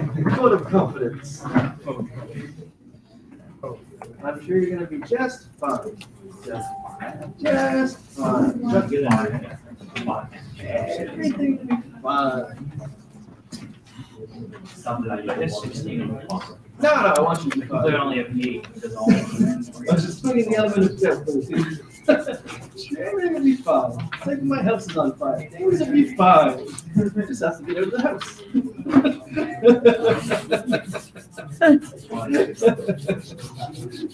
Positive attitude, Ian, right? Unless you bring up break statements, I have a personal vendetta against it. Break, continue, and go to. And actually, Python doesn't have go to, which is good. Yes, old languages used to have go to. Yeah. That's what they were called. They never had break and continue, but they had go to statements like in like the basic. 1970s, they were useful. Oh yeah. But then in the past, 20 I mean, years, even in 70s, I wouldn't say. I mean, I would still say they were less efficient. But then, even in 90s, with new languages, they're still giving you an option of doing it. Was what I found so strange. Well, the ones that tend to use it, like whenever I've seen it used, it's by someone who isn't a programmer. It's always been somebody who like was scripting, like the system administrator, using language like Python. Yeah. And they'll use breaking because it'll work. But, what they're trying yeah. to do, but it's still bad Yeah. practice. So I still tell my students, I say, you make your own decisions, but I don't think they are good statements at all. Yeah, because like what Tim told me, Tim Poynton, back in the day, he told me that if you get yourself into a situation where you have to use a go-to, it means your logic earlier on was bad. You've been a student of Tim Poynton? Yeah. That 10 was years ago. ages back, I right? know. I had Greg Rodrigo teaching me Java. Oh my God. So have you changed programs? Like, did you do programming and then? Well, yeah, I was a computer programmer analyst because I had you, I think, for HTML a long time ago. Yeah, that's the only time I think I taught it. And then I kind of left the computer stream completely. I became an account manager in a program and a project manager for the Okay. past 6 years. And then you were back And last. I came back to school because what I was doing was actually not tech related at all. Okay. I was account manager for Subway. Oh, Well, I was working for a private company. The Subway just happened to be my client, so it was managing Yeah. millions of dollars. but It took too much time. It was burning away like 70 hours a week, work weeks. And then the wife got pregnant, and then we decided that we were going to change my career path because the career I was in was just not good for being a dad. So then I quit my job, went back to school, and then in this, I guess in the winter, yeah. in January. So I left Because I've taught you Java. Was it Java that I taught Yeah, you? it was Yeah. Java, C++, because that was required for the daily development course. Oh, okay. HTML, CSS, JavaScript, and then we did Ajax. Right. Um, So you finished your COPA then, Yeah, and now you're doing CSTN too? yeah. But I finished my COPA like 10 years ago, right? Yeah, And then I wasn't doing anything, I wasn't programming for the past 10 years. 10 years, right. So you just wanted to come back So into now I want to this. go back into tech. So yeah, I mean, Python is not a difficult language. And I remember a lot more than I thought I would when it comes to programming concepts. So, Yeah. It's just programming concepts. yeah, I mean, it's a The good aim is question. programming concepts in this course. Yeah. Though they're using Python, but it's programming fundamentals that they're trying to teach. Yeah. So, I mean, realistically, if I try to get back into any technical stream, like no one's going to give me an interview if I've been an account manager for like so many years. I haven't Yeah. done it. So it's just my way of getting back to the Right, same. yeah. So right now, are you doing a part-time job or something in related field? Nothing. No. So I sold my old house, like I had a really good house.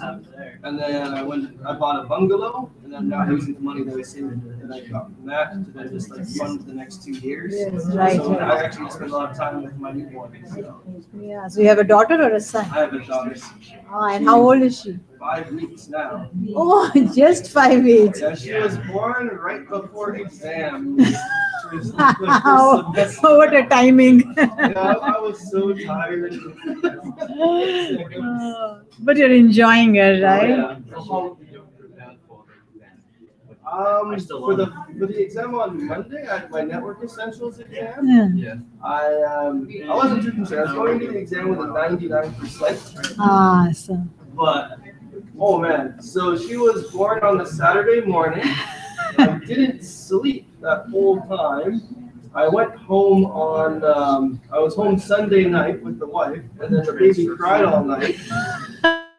So I went into the exam with no studying and like no sleep at all. I only got like a 90.7. I shouldn't say only, but I mean I could have done better. I just couldn't. I had trouble comprehending. I think reading. exactly, It was yeah. just such a- for everything. It's a difficult life with kids. Yeah. It will take some time. So like, these mornings, like 8 a.m. was never a problem for me because I was waking up pretty consistently around like 5:45. Yeah. Right. But then now that just because the way the schedule is, I'm up at 4 in the morning every morning. Yeah, So I just. come in tired. It's not because it's an 8 a.m. class. It's because I've been awake for 4 hours. Yeah, I understand. It happens with kids, you know. Yeah, it's very difficult. They'll grow, don't worry. Yeah. Mine have grown now, so I'm fine. Yeah, But we bought a pup now, and the pup is a baby. And we're having problems with the baby, the pup baby, right? Yeah. Oh, for sure. Dawn. She gets up at 5-ish in the morning, and then I have to get up an early, like 5, and then by By the time 8 o'clock class, I'm tired too. And then when I have 6 hours in a day. The whole time. Like, this doesn't Yeah, happen that yeah, it doesn't. Your life is not your own life now. way. No, I know. Like, it's funny because I used to believe that 8 hours of sleep. That's not sleep. How can you get a 4-hour stretch? I know how you feel.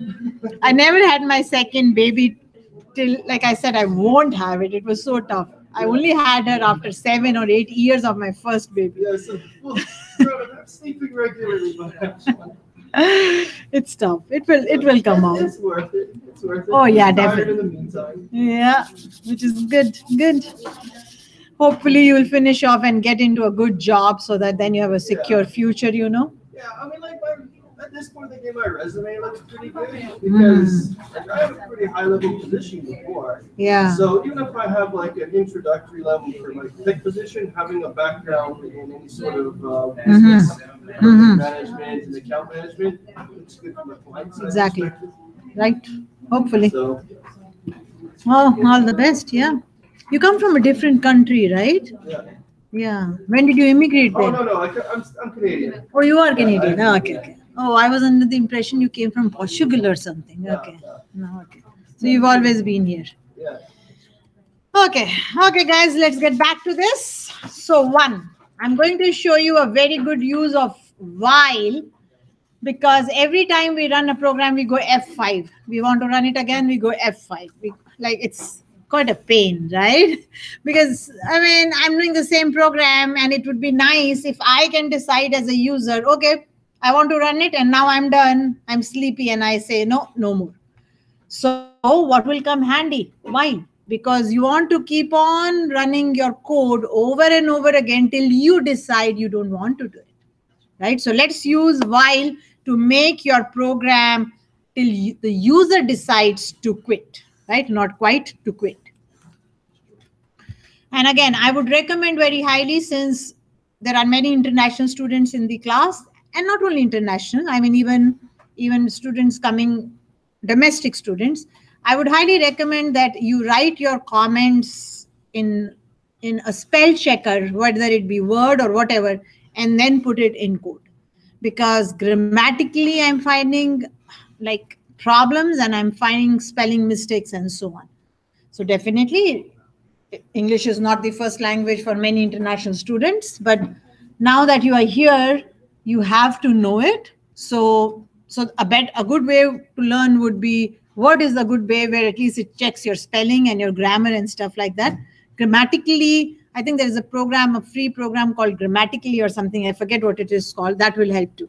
Because keep in mind, it's like giving your resume to somebody and it has spelling errors and grammatical errors. So it doesn't make sense, right? I mean, you're trying to say modulus of 5 and 4. That doesn't make sense at all to a common user. Will you give, can you say something? Modulus of 5 and 4 is this to a person who has no clue what modulus is? No. You should say that the remainder of 5 after being divided by 4 is this. Where do you use of, for, to, by, into? You have to know it. I mean, if you're going to study in Canada and you have to work here, then you need to improve your English. So I'm seeing many grammatical and spelling errors in comments and in messages, output messages. And you know what? Like, I don't want you to have it, because just for your information, our faculty, our advisors in our advisor committee, when we have our meetings with people, employers, they say if we find a resume with spelling errors or grammatically incorrect, we don't even think about calling that student, because that means that student doesn't have communication skills. So you may be brilliant, but you have to have good communication skills. And that good communication skills are shown to me via the comments and the output messages that you put in your code. So it's not making sense. Your spellings are wrong. The sentence is not making sense. Then how are you expecting to get full marks for commenting and output messages? So for everybody, I'm just saying international students, not specifically international, because English may not be their first language from where they come. So they may not be as good or well versed with it. Okay, but I'm not saying, oh, domestic students are perfect. Domestic students make mistakes too. Maybe careless, maybe just how they speak. So spoken English is very different from written English, keep in mind, right? So, I mean, you have to, I mean, there is no option here. You have to, and maybe Rita will emphasize this good enough for you that writing a good resume is important. And you can, it's not the resume that we are talking about, it's the comments and output messages that you give me to that are important. So you know what? You'll lose marks. If I can understand what you're saying, you will lose marks. Okay? Okay, so let's first now write the program as interactive. Are you guys feeling cold or it's just me? It is, right? I think we should wear a sweater every day. I did yesterday and today I just forgot. Like it was so hot and my AC at home is not working. So the problem is that it's very hot. So I don't realize it when I get ready for work. Oh, the school will be cooler. It's, oh God, it's hell. And since Saturday, like we started it Saturday, so it will be installed on Saturday, but we have a whole week of. And it's hot. It's hot. So I don't realize it when I come to work. I try to wear summer clothes and I forget that it will be colder in the college. Anyway, so I'll see if any of my colleagues have an extra sweater or whatever. Anyway, so let's do this now. So the first thing I'm going to do is,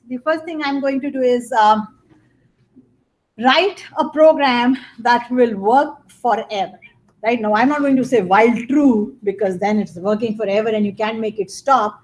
But what I can do is I can write a code that will allow the user to decide whether the program should run forever. So I'm going to say while true for sure. Oops, do it the wrong place. Oh God, where is my mouse? Okay, so I'm going to say while true. Please remember, true is a Boolean constant, has to start with a capital T, has to be spelled exactly T-R-U-E. You can change its spelling, you can change its case. Python is case sensitive, right? So while true will run forever, but that's not what we want. So what I'm going to do is I'm going to ask the user. Now here is something that's kind of, oh, like asking is extra work because user has to give something extra. You could use a loop like if it was intuitive and working, maybe I was working with numbers and I'm only working with numbers except 0. I could have a loop while number not equal to 0 and the program will run for while I don't give input a 0. But sometimes there is no other way other than asking, do you want to continue or so. So I'm going to ask the user or I'm going to tell the user,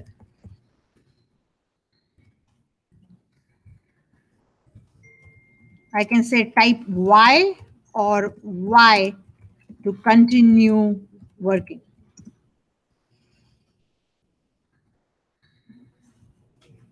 Or continue executing.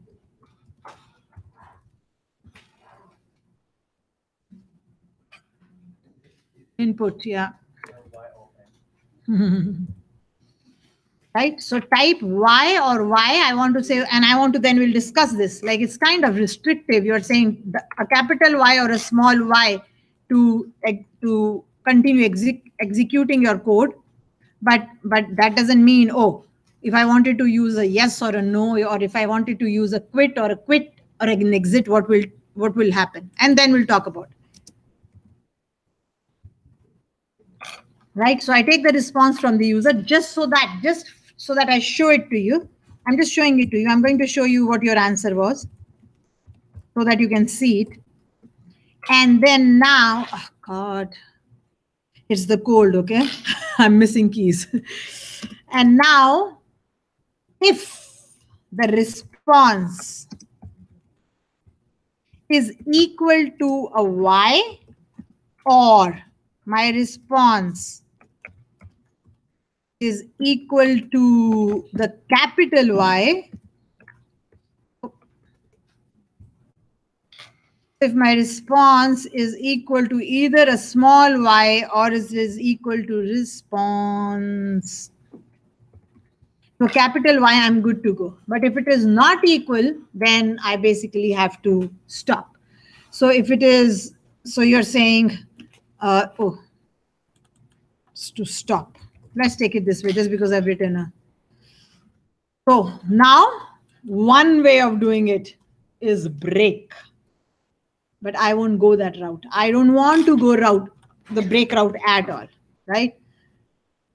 If as Ian was also mentioning, if you're writing break, you're not writing a good program. It can always be replaced. And 99.9, I say 99.9 because there could be a chance that there is no other option. But 99.9% of chances are you have not coded well and there is a different way of coding it, right? So if the response is equal to Y or a Y, now see, there is only two options with Y, so I was okay. But what if I had asked for exit or quit? And remember, this is case sensitive. The user may give exit in any case, capital E, small x, capital I, like it's, then would you check how many possible combinations? I think you will have at least 4 into 3 into 12. I think you'll have 24 possible combinations if I change it to exit. And would you say response is equal to exit or this? Start writing. What I'm saying is exit will have so many options. The simplest one I'm writing, for example, you can have exit, all small. You can have a capital E. You can have a small e. You can have a capital I. You can have a small t. So here, if I draw this list for you, mathematically, there are 24 possible combinations of exit. You don't want to write all those, but that doesn't mean, oh, I'll only use Y. Even with yes, which you'll have 6 combinations. Yes can be written in 6 ways if you kind of mix and match your cases. So what you will do is this. Is that the solution? No, you don't decide yes or no. Maybe you want to say yes, no, quit, exit, or whatever.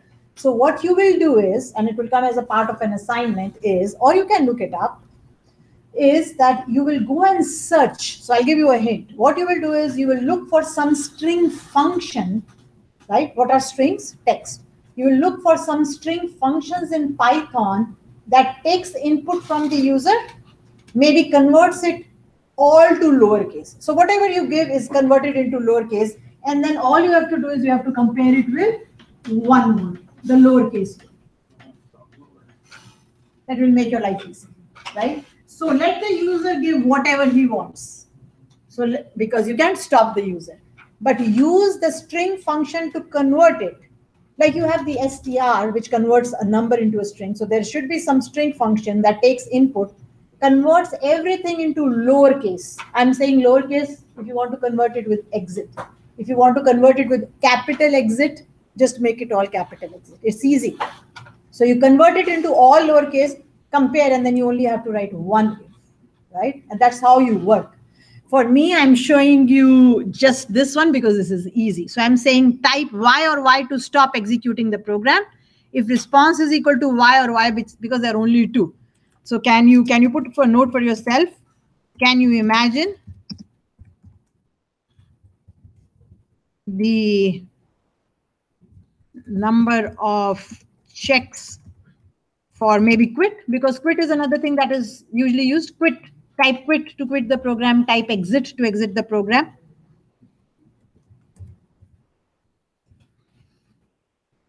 So you don't want to use or. You don't want to say or exit, or exit, or exit. So you'll use, and there will be. All you have to do is Google it, okay? So if the response is Y or Y, now what I want to do is I want to break. But I don't want to break. I want to just stop my program execution.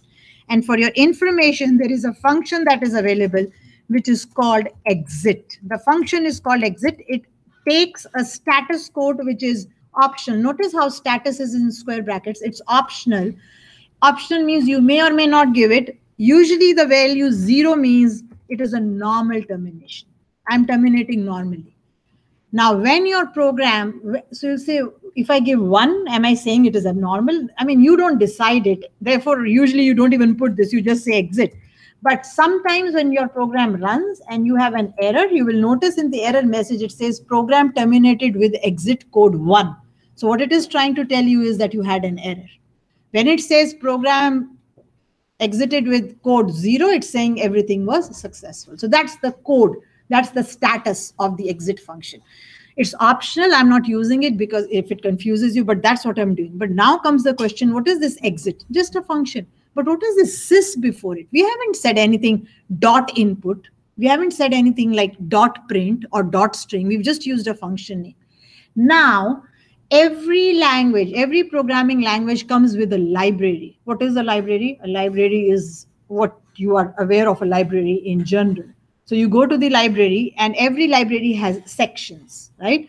So computer studies books are in a section, English books in a section, history and so on. So if you're looking for a history book, you go to the history section, computer studies section and so on. So every programming language, the richer the library, the better it is. Why? Because they're already available. Functions are already available. All you're doing is using them. In Python, this library's sections are called modules, right? These sections are called modules. So it comes with a lot of modules. And if you need to use a particular book or function from a section or a module, you have to import that section.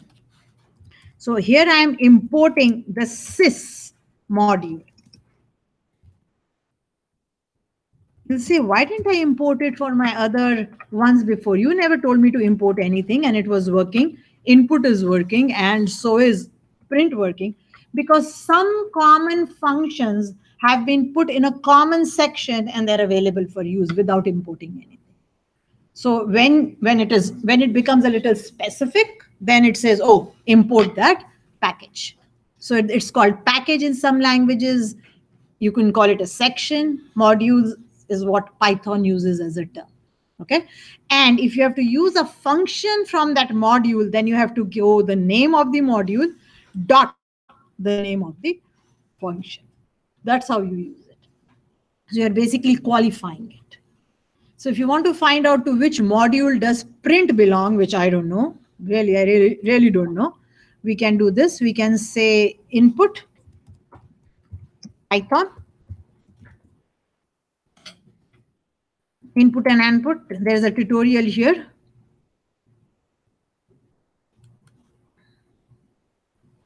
I'm not sure whether it will be very easy to read to which module it belongs.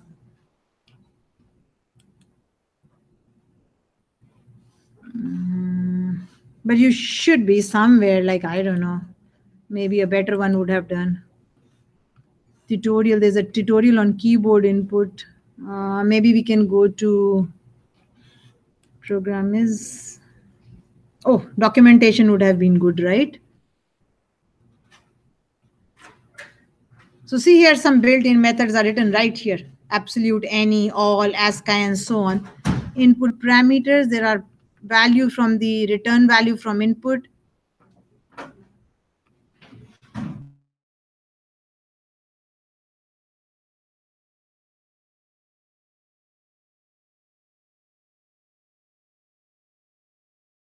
So I'm looking at the documentation. It's actually better to look at.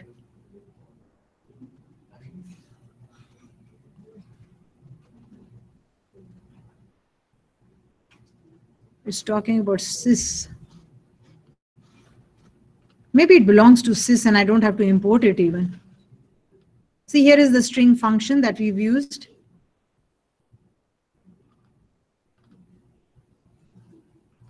There is a string.write_just and string.center. So you have an idea that there will be something that will allow you to convert everything into lowercase or uppercase. You can do dot lower. Dot lower? Okay. Yeah. Yeah, so I'm sure there is, but I'm trying I don't know to. if that's the best way to do it though. Yeah, I'm trying to find out if there is a, what is the module to which.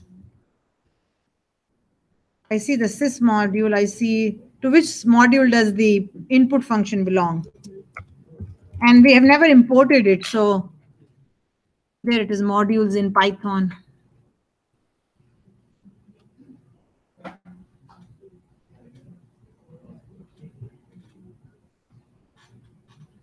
A module is a file containing Python definitions and statements. So it's like a section is what I was telling you. The file name is the module name with the suffix .py appended and so on. So there is a fibo.py, for example, and that's a program. But here, see, import the fibo. So if you write your own program and you want to use it in another program, all you will do is import my program. And you can use a program in another program. But I'm not sure to which module does input belong.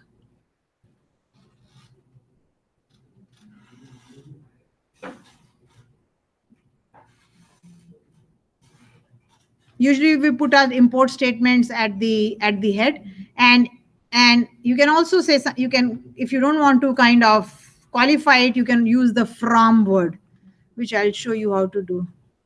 Oh, well, I'll search it sometimes. I don't know. But we haven't imported anything as yet, and we were working fine. So input print functions don't need any module to be imported. But that doesn't mean they are not in a module. They are. It's just that it's the default one. So is it Wednesday today? Yes. So I'll go program 5. And I'll go 4. Because I can hear somebody talking continuously. Can you please stop? Okay, so I'm saying if the response is a Y or a Y, the system will exit, the program will exit, and that's it. That's my loop. So I didn't use a break here. Usually the system exit means the program stops execution, which is different from break anyway, right? So break just says go to the next statement, but exit says program exits or stops working. That's the effect of exit. And of course, it's different from break. Break is just breaking the code and moving to the next line in code. But the program still is executing. Exit will just exit. The program exits immediately. So what will happen is the response will be taken. The response is just printed for you. If it is a Y or a Y, it is just done, finished. Yes. What's your view on, instead of using a while true, what if you assigned a variable that had a true value and use that instead? So instead of using assist.exit, you just turn it to false. False, exactly. So yep. Like while should run. It starts off as true and then you make it false. Yes, exactly. That's another good option. My aim here was to show you the import statement, because your second in-class assignment needs an import statement. So I thought I would introduce the import so that when you do it, you are kind of not lost, right? So the second in-class assignment today asks you to work with random numbers. Random numbers are numbers that are generated randomly by the system. Like if I say, think of a number between 1 and 100, you'll say 5. You just think of it, right? So now how can I ask the computer to think of a number between 1 and 100, for example? So the computer cannot think. We know it's a dumb machine. So it will take help of a function that belongs to a module. So something random, look up something random called random in Python, and it will think of a number. You will have to say, think of a number between 1 and 100. So it will be a function. So that belongs to a package that belongs to a module called random, if I'm not mistaken. So I wanted to introduce the import statement to you. But yes, as Ian is saying, instead of saying while true, you could have taken a Boolean variable, given it a value true, and then while that variable is true, you could have gone on, and then if the response was Y or Y, you could have made it false. So this is a recommendation Ian is making. There is nothing wrong in it. I'll show it to you. So he says take a flag variable. I mean, you can call it anything. And he says assign it a value true. Remember, it's a Boolean variable. It's not a string variable. So I've taken a string variable. So instead of while true, I'll say while flag. So I won't change it, but I'll just write it for you. So I'll say while flag, right? So while flag is true, keep doing it. If the user inputs this, Y or Y, what will I have to do? I'll have to say if the response is equal to Y, same thing, right? Oh, which I've already, no, I haven't done, is equal to Y, or the response is equal to a capital Y. In both cases, I want you to stop. So what will I do? I will make my flag variable false. That's another way of doing it. And there's nothing wrong in it at all. There's nothing wrong. So what will happen? Since flag becomes false, when it comes back to this loop, flag will be false and it will come out of the loop. Right? It will do that. In this case, I have said this. In that case, I'll do this. So both ways are correct. There is nothing wrong in either of the ways. You can take a flag variable. You can start it with be giving true because you want your program to run once at least. Once it runs, you can ask, type Y or Y to stop executing the program. And if the user's response is Y or Y, flag becomes false. As soon as it becomes false, it will go back to the beginning of while. Now, the other thing is it will still print the response. I mean, when it goes back, will it stop? Then we'll have an else in it, and the else will do what we want to do, right? So definitely there is nothing wrong in doing that. There's nothing wrong. But sys.exit is not a statement that cannot be used. It's a normal statement, right? It's not like a break. Remember, break is, the program doesn't stop working. Break just takes the execution, it changes the execution path, right? And that's what is confusing. So if you want to keep this, you can, sure, I'll comment it out so that you can at least have it. But that's perfectly fine. That's an idea that will work too. Right? But as I said, I wanted to show you the import statement today because you will need it in your second assignment. And it's good to know anyway, you are in week 4. You should be aware that there are different modules in Python. When you install Python, some modules are automatically installed. All these modules have a .py extension, right? They are executable files. So they have a .py extension. But some we may have to install when the time comes. So they don't come by default with the package, but they can be installed very easily by, I think it's called pip. Pip install is called the program by the help of which you install. I haven't used this book before, so I don't know in future chapters what will be installed. But when the time comes, I'll tell you how to do it because I'll install it too. Keep in mind, I haven't taught Python for 5 or so years, right? We used to teach it in our introductory course, but then we changed to Java. But therefore, I can't remember everything. And also, Python has gone from the 2 version to 3 version now. We used to work with Python 2 point something. Input was different, print was different. So even I have to look up things, which is okay. Like there's nothing, I'm not shy to say, oh, I have to look up, I don't know everything. Nobody knows everything. Programmers are constantly learning stuff every day on the job, right? Because we have so many learning resources now. If we have an idea, we can have solutions. And then we can say, oh, this is what will work for me. And then we can work on the solution. But the idea must come from you. That's not cheating. The idea has to come from you. And then you're looking for options. How can I do it? Okay, so that's one way of doing it. Bless you. So that's one way of doing it, taking a flag variable, setting it to true, saying while the flag is true, if the response is Y, making it false, so the things will automatically happen. In this case, what I've done is I've said if the response is Y or Y, I exit the program. Let's see if it works. Right, let's store this program. Let's save this program and run it. So it says, type Y or Y to stop executing the program. Again, my colon and blanks are missing. I'll say no. Error name response spelling is wrong somewhere. Response.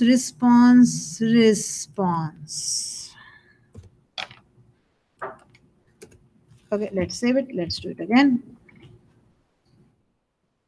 Okay. Okay, so R-T-U-V a Y, and it stops. The program exits. The program exits, right? So now you can make your program at least run. So I don't have to keep going and do F5 to do the same job. So I can have it in a loop. You can use whatever loop you like. The only thing is you have to ask the user, do you want to continue or something? You know, stop Y to exit, type Y. Not a big job, but it could be irritating too.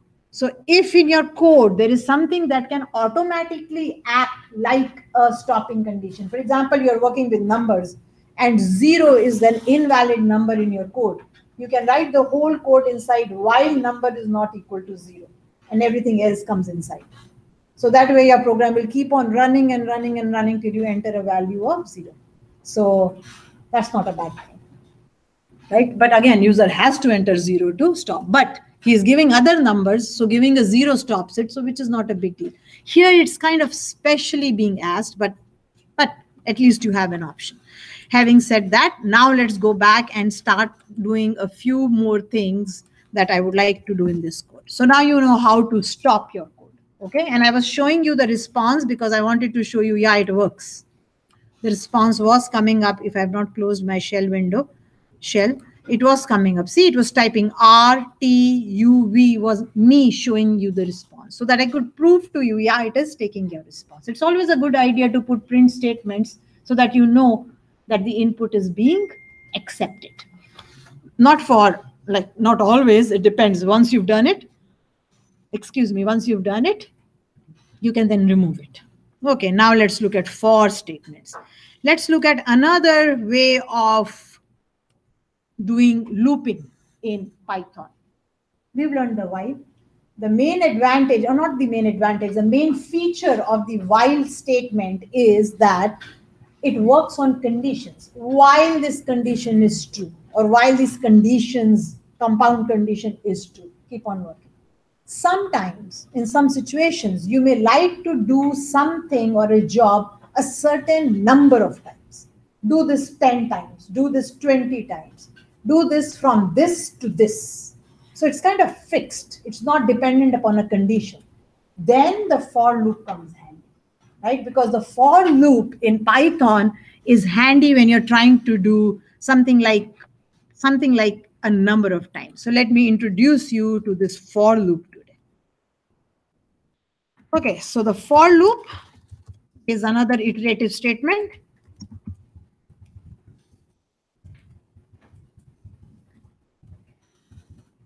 It's another iterative statement. So like while it's an iterative statement, that kind of works for a number of times.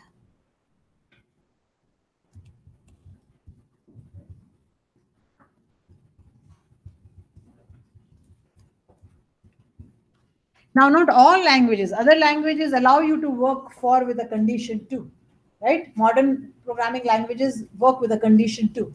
But in Python, it's more on how many times.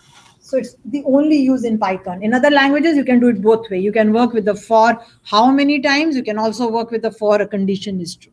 But this is how it works. This is the syntax of for in its form. Right? So I'll show it, I'll write the syntax for you, and I'll try to use the term that I found yesterday on the internet, though I was doing my own. So the for loop says, where do I start? So notice I'm putting start in square brackets, which means it is optional. Put a comma. Where do I stop? And what's my step? And the step again is optional. What it means is that you have the for works in a range, right? And that range is where do I start, where do I stop, and what are the steps I take. So works in a range. So let's try to see how it works. Okay, so let me write it for you so that you can see. So let me try to print the first 10 natural numbers just for the heck of it. Let's print the first 10 natural numbers. 1, 2, and 3, and so on. Okay, let's try to do that.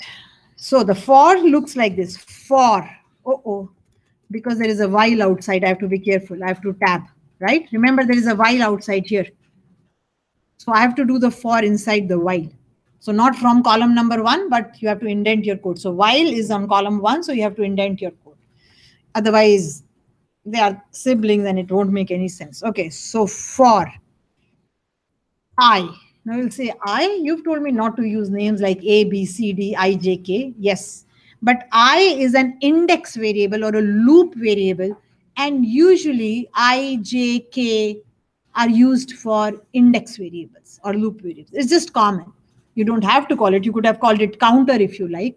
But I, J's and so on, single digited names are okay for index variables or loop variables. So for your information, I is a index or a loop variable.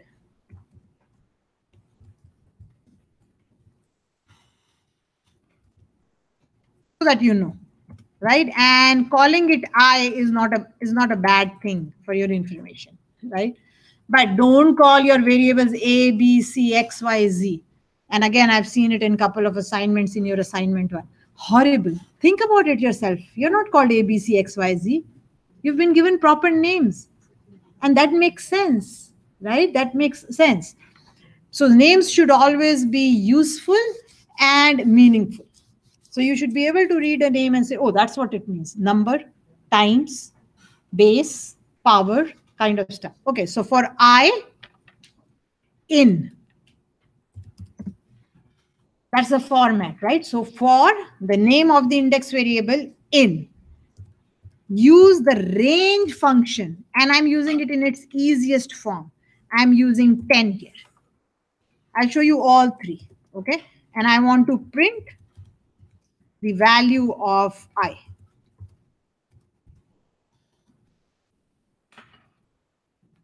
Now let's look at it. I didn't give us, I only gave one value. So one value is given for your information. Start is 0 by default. That's its default value. Start from 0. And step is 1 by default. So if only one number is given, it's till where do you want to go? So what is this? What is this stop?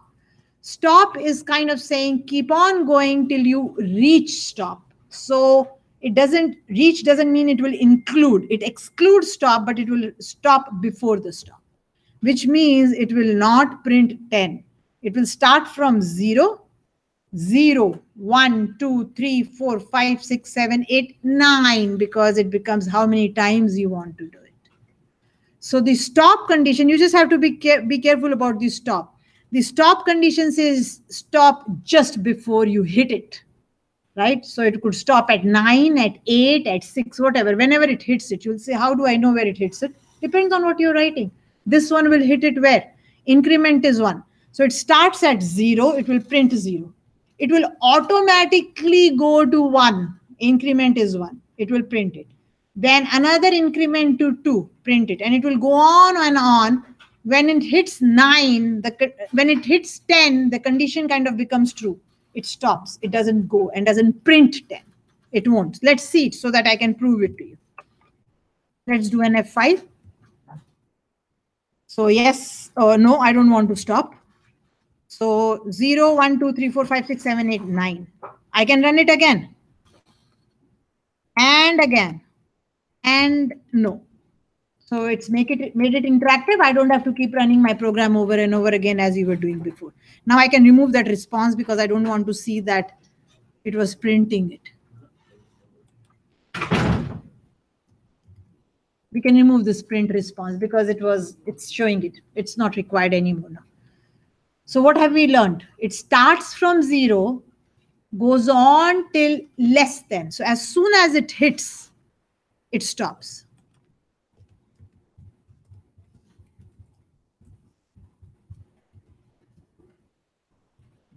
So just before 10, whatever it may be. You'll say, what do you mean by whatever? I'll show you whatever it may be. Let's take some examples so that you're aware of what it is. And unfortunately, I still haven't been able to. Maybe one of you guys, if you have programming experience, will help me out. Okay, so I can write the same thing that I wrote before like this. Unnecessarily, but I can write it like this. It will do the same job. That's what it is doing. Starts with 0, increments by 1, hits 10, stops. It will exactly work the same way. Try.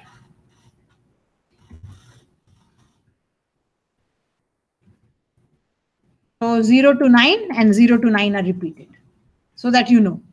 Okay, so that's what is actually happening. So we've proved that that's what is happening. So just so that it is a little neater, I'm going to put a print statement here.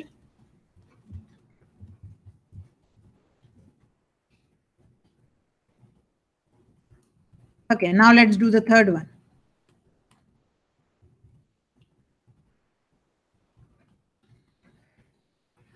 Either of these numbers, do they have always to be positive? Not at all. You can do whatever you like. Okay, let's try to print. Let's try to print even numbers. Let's try to print positive even numbers, the ones that we had done before.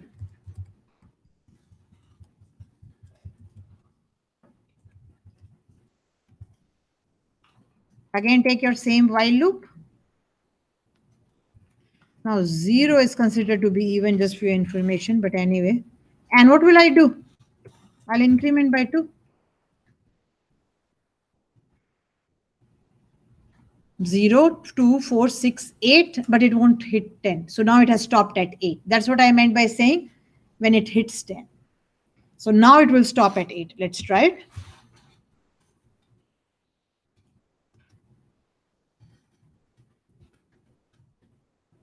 So the code is becoming easier, right? I had done the same job in while. I had to initialize the number, then I had to increment it and so on. I had done the same job before. Each of these loops for your information can be replaced by a while.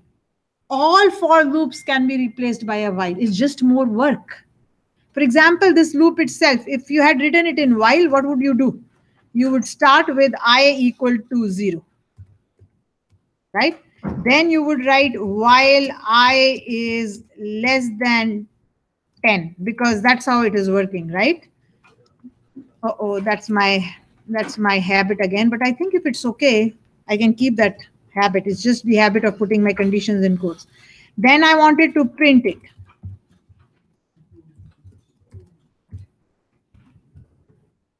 And then I wanted to increment I up by 2 equals I plus 2. Thank you. It's the same thing. Same in I. Same job in fors can be replaced.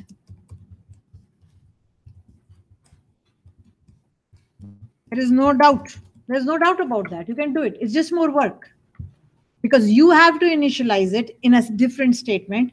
You have to write the condition, which can be written, and then you have to increment.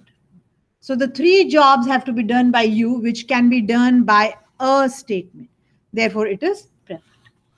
So therefore, I said in while, if the condition is what is important, or it's like it's a condition different from what you're kind of saying, while raining kind of stuff, then I can do that raining in for loop.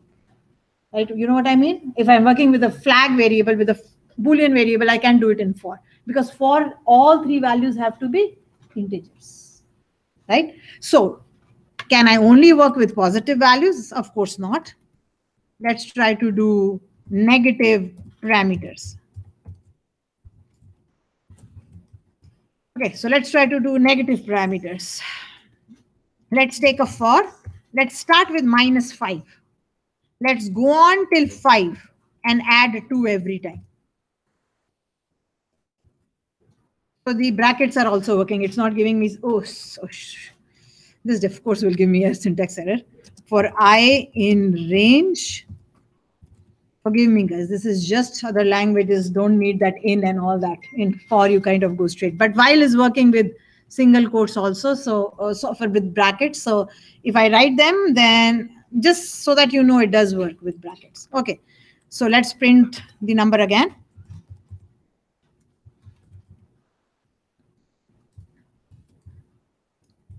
And this should go -5, -3, -1, 1, 3, and it should stop. So I'm incrementing every time by 2, but I've started with -5. Let's try that.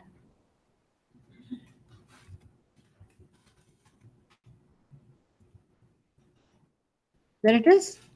Got my, make sense? Stopped at 3, because after 3, when you add 2, it becomes a 5. So it has hit 5. So it stops just before hitting 5, right? And the other can be negative too. So let's just put a print statement here.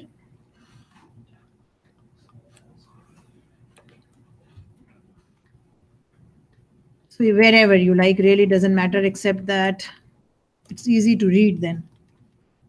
And please remember, it's important that you put it at the right place. Oh,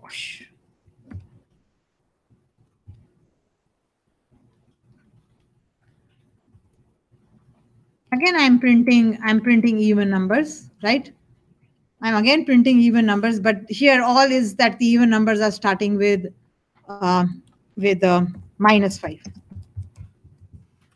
That's even number. So wherever you can put a heading, it would be good.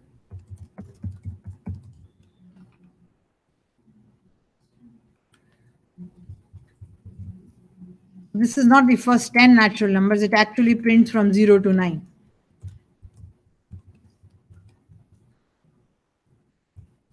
You say, no, I want to start with 1. It's not a big deal. Do it. You can do it.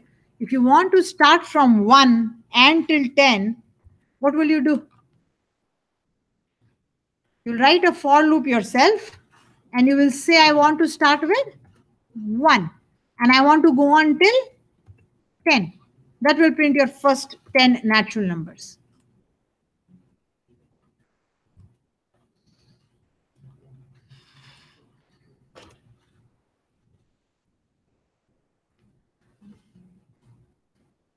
Right? So that will print your first 10 natural numbers.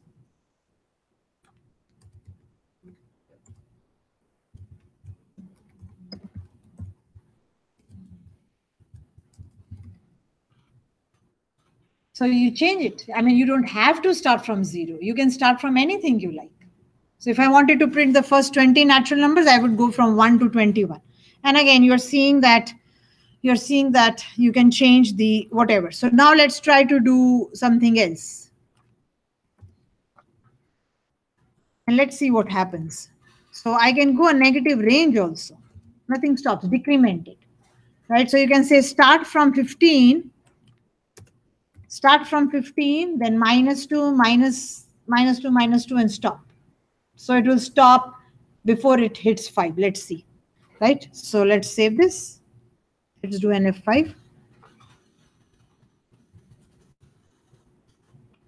So 15, 13, 11, 9, and 7. And then it hit the 5 and it stopped. It didn't print the 5. Now, what I got stuck on yesterday, and I have no idea, and maybe you can think of it, but because everybody has a different head, right? I thought that this would result in an infinite loop. Oh, if it doesn't hit the number exactly? No, like something like this. This. So I'm saying -5. I add -2 to it, it becomes -7. So it will never hit it. So I'm assuming this is an infinite loop. But this loop doesn't execute at all. And believe it or not, I've been searching on the net to look for a solution, like to look for an idea as to what's happening. I haven't been able to get much help. Like they talk about 3 numbers. They talk that they can be negative or positive. They say when it hits it, it will stop. And I understand all of that.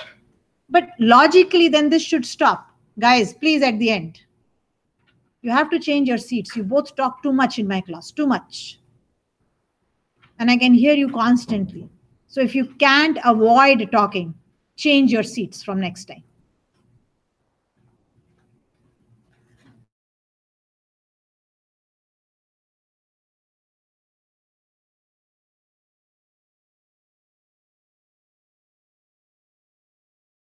But it just didn't work.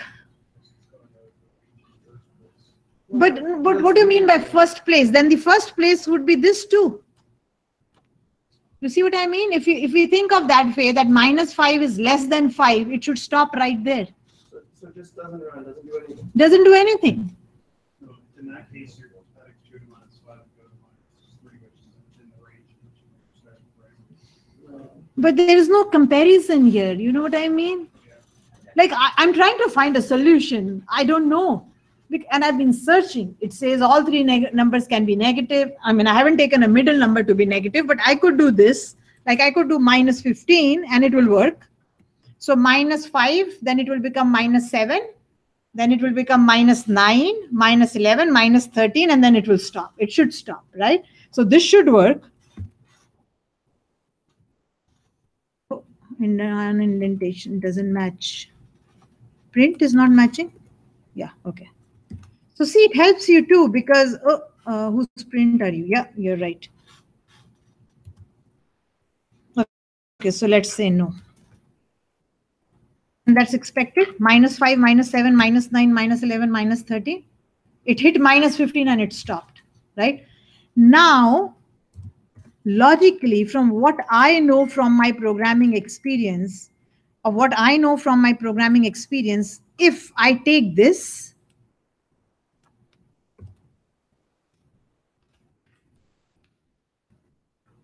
and I kind of say that this is 5, which will never be hit, it should become an infinite loop, right?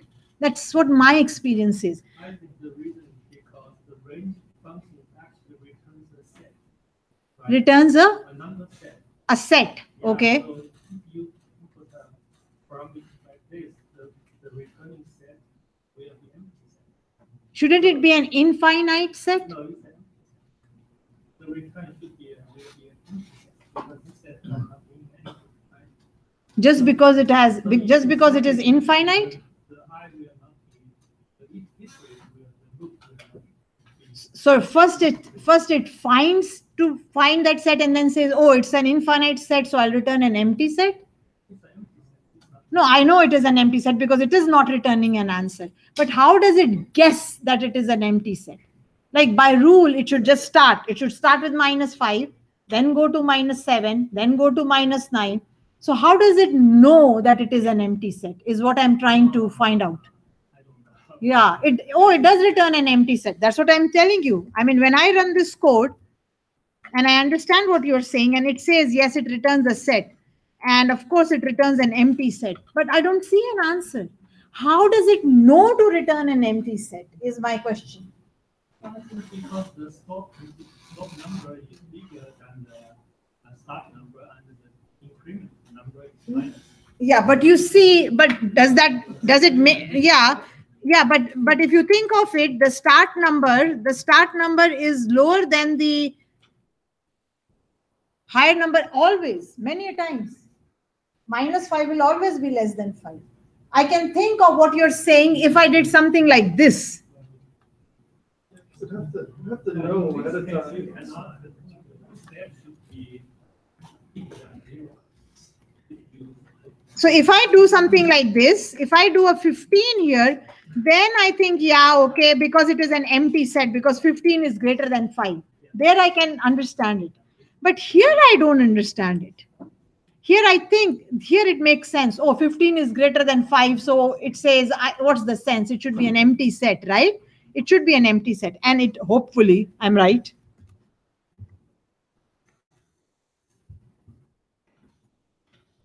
And I am right. Oh. What is it doing now? Where did it stop now? Wait. I didn't have a print statement.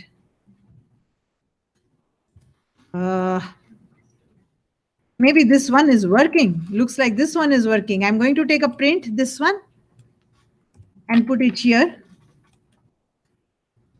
Even then you can make that decision because logically this is correct. 15 plus 2 will be 13. That was -2. Yeah, because it's -2. Yeah, so it count down. But So it counted down. If you turn out the +2, it probably doesn't run again. Yeah, it will run if the step is positive. If the step is positive, then it should have an empty set again.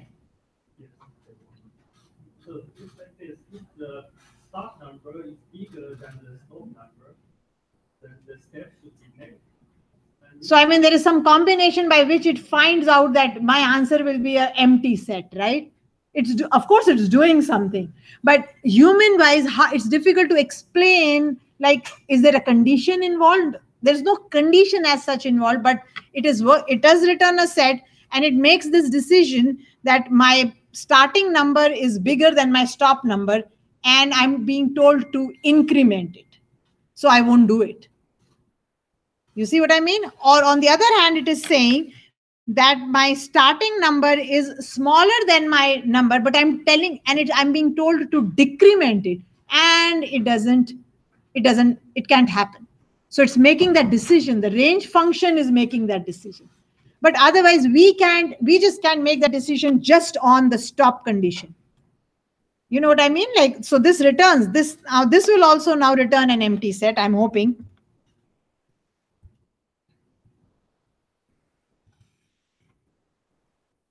Yep. So this will also return an empty set. So, oh, so now maybe we can put a note for ourselves somewhere, and you can too, because it's a kind of a little, if it's a little not so intuitive, you can say if start is less than stop, right? So start is less than stop, then increment should be positive, right? No, increment should be positive. Am I right? So your start is less, you have to go to stop, so it should be positive. Else, an empty set is returned. Make sense? So we have no answer. In the other case that we were talking about is, so it's just how it works. It's just, I mean, logically, I couldn't explain anything, but we can form the rules. In the other case, if start is greater than stop, then increment should be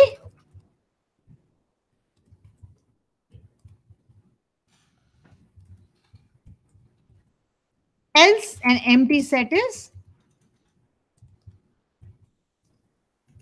Now let me tell you, since I'm talking about this return and what on, let me tell you what is this return. Who is returning it? The range function is returning something. What is this return? A function has a name. We all know that. It takes some parameters or no parameters, something from you, and it gives a value back to you. Sometimes it gives you nothing. It's called the none type in Python. It's called none type. The type is called none type. For example, it takes input. It reads what you do. If you assign it to a variable, so something is returned. What is returned? A string is returned. We know that the input function returns a string. Now the print function, I don't know if it returns a code saying I'm successful, or maybe it does not return anything, because what is printing doing? Just printing something. So its return type is none. So when I say else an empty set is returned by the range function, what I mean is that why range? Because remember, we are using the range function here. So the range function returns an empty set. So if the set is empty, there is nothing to print, and the for loop is empty. Thank you. That makes sense. Mathematically, that's making sense now, right? Thank you. What's your name? Hayden. Okay. Thanks, Hayden. So mathematically, now it's making sense. In terms of the loop, a for loop, or how is it working, was not making sense. And it wasn't making sense to me yesterday. And I was reading about it, like, what's the condition? But if you kind of look mathematically on it, it makes sense that, oh, it checks. So it is checking that can it be done or it cannot be done. And that's how an empty set comes back, which is logical. See, your start is less than stop, increment should be positive. It should go up. If your start is greater than, then it is expecting that your increment should be negative, so that it comes down. Right? So that's the for function. So is that the only use of for function, printing out numbers? Of course not. You can do much more with the for function. For example, I tell you to print or find the sum of, notice how the comments indentation is not important at all. Comments are comments. So you don't have to indent comments as per se. It's just because they're coming in the same line, I'm just printing them in the same line. Find the sum of the first 100 natural numbers, or you can ask the user, how many numbers do you want to add, or which numbers? Suppose I wanted to find the sum of the first 100 natural numbers. And remember, again, the first 100 natural numbers, sometimes there's a confusion mathematically. Is 0 included or not? Though for us, it won't matter, but that's what I want you to do, right? Or the first 100 natural numbers. So what are you trying to do? You're trying to do this 1 plus 2 plus 3 plus 4. You're trying to do this. And what we'll do is we'll take a box called sum and we'll put a 0 inside it. To begin with, the box is empty. I'll add 1 to it. It will become 1. To the same box, then I will add 2 to the same box. It will become 1 plus 2, 3. Then I'll add 3 to it. Then I'll add 4 to it.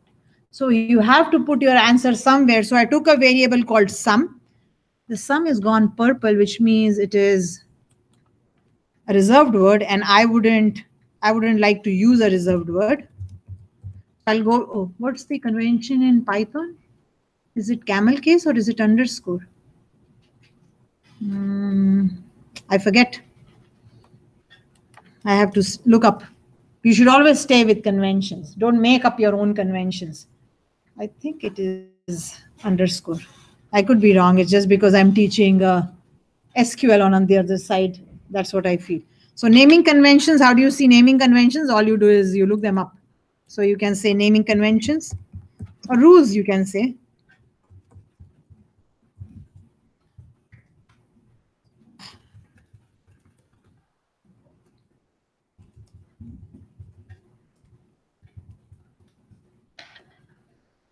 Okay, style guide.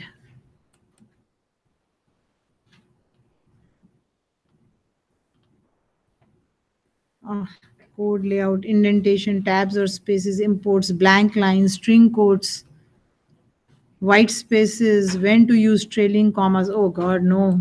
A simple thing will do for us. It looks like you can, like it specifies a couple of options from that, if you follow it down. Oh, for the other one? It says it's okay if you use, you just have to be consistent. So if Okay. you can do a capital letter for the first and a capital letter for the second with no underscore. Oh, so that's. Or you can do lowercase, all lowercase, underscore, all lowercase. Okay, so the other one is called Pascal naming convention, the one that you are mentioning. Where do you see it? Do mixed case. It says it's okay for mixed case as well, which is like the first word is lowercase, the second word with no spacing, uppercase. Oh, that's the Java camel case. So either camel case is allowed, Pascal case is also allowed, and the underscore is also allowed. Yes. Okay, so all three are allowed. Naming convention section of that. Ah, okay. So there is, you can use whatever, but be consistent. Yeah, Be consistent is what I'm saying. So, okay. So use whatever you like. I leave it to you because all three, Ian here says he's read all three. So you can, all three, just for your information, what I mean by all three is this. I can use some result like this. I can say sum with a capital S, result with a capital R without the dash. That's called Pascal naming convention. Or you can go sum small, S small, and you can go R capital, no underscore. That's called camel case naming convention. All three are allowed. Please follow one naming convention in your code, whatever you like. Okay, so I'll just go with this. So what will I do? How will I use a for loop? I'll say for I in range. I want to start from where? From 1. Where do I want to go? Till 100 in increments of 1. Now be careful. If I do not give the third parameter, the first is the first parameter, start, and the second is the stop. If you want to give a step but not start, that cannot happen. You have to give 0 or something for the start. So if you have 2 parameters, it's start and stop. Okay, so that you know it is start and stop. You can't say, oh, what happens if I want to give stop and step? You can't do that. You have to give start. It goes by sequence. So if you do not need a start, then you have to put the 0 yourself. It won't take the default of yourself. You can't go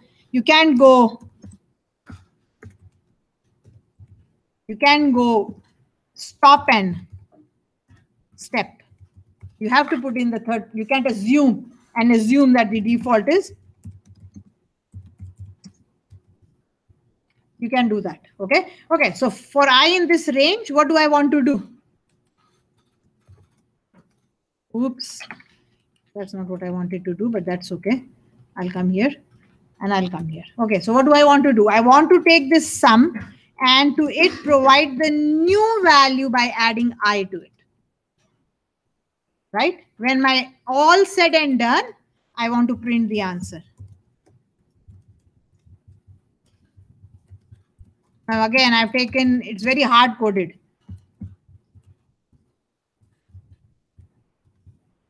It's just hard coded because time is short.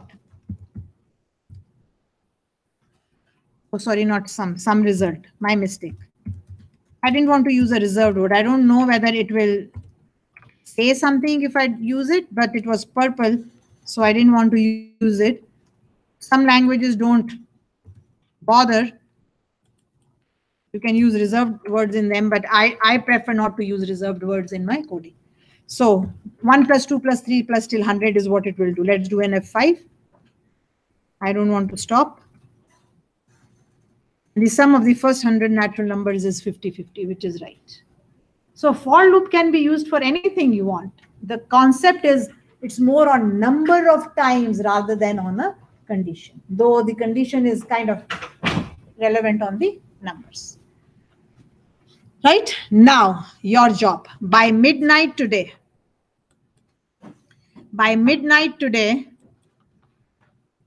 I need you to, it's a small program, so don't worry.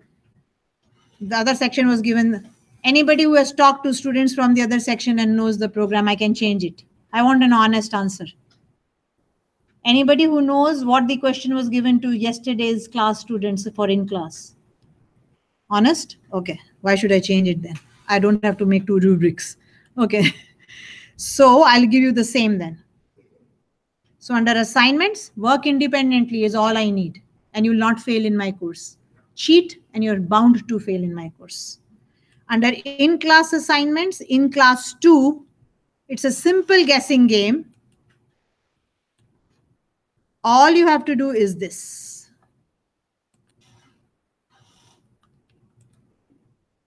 So I'll give you what I gave them.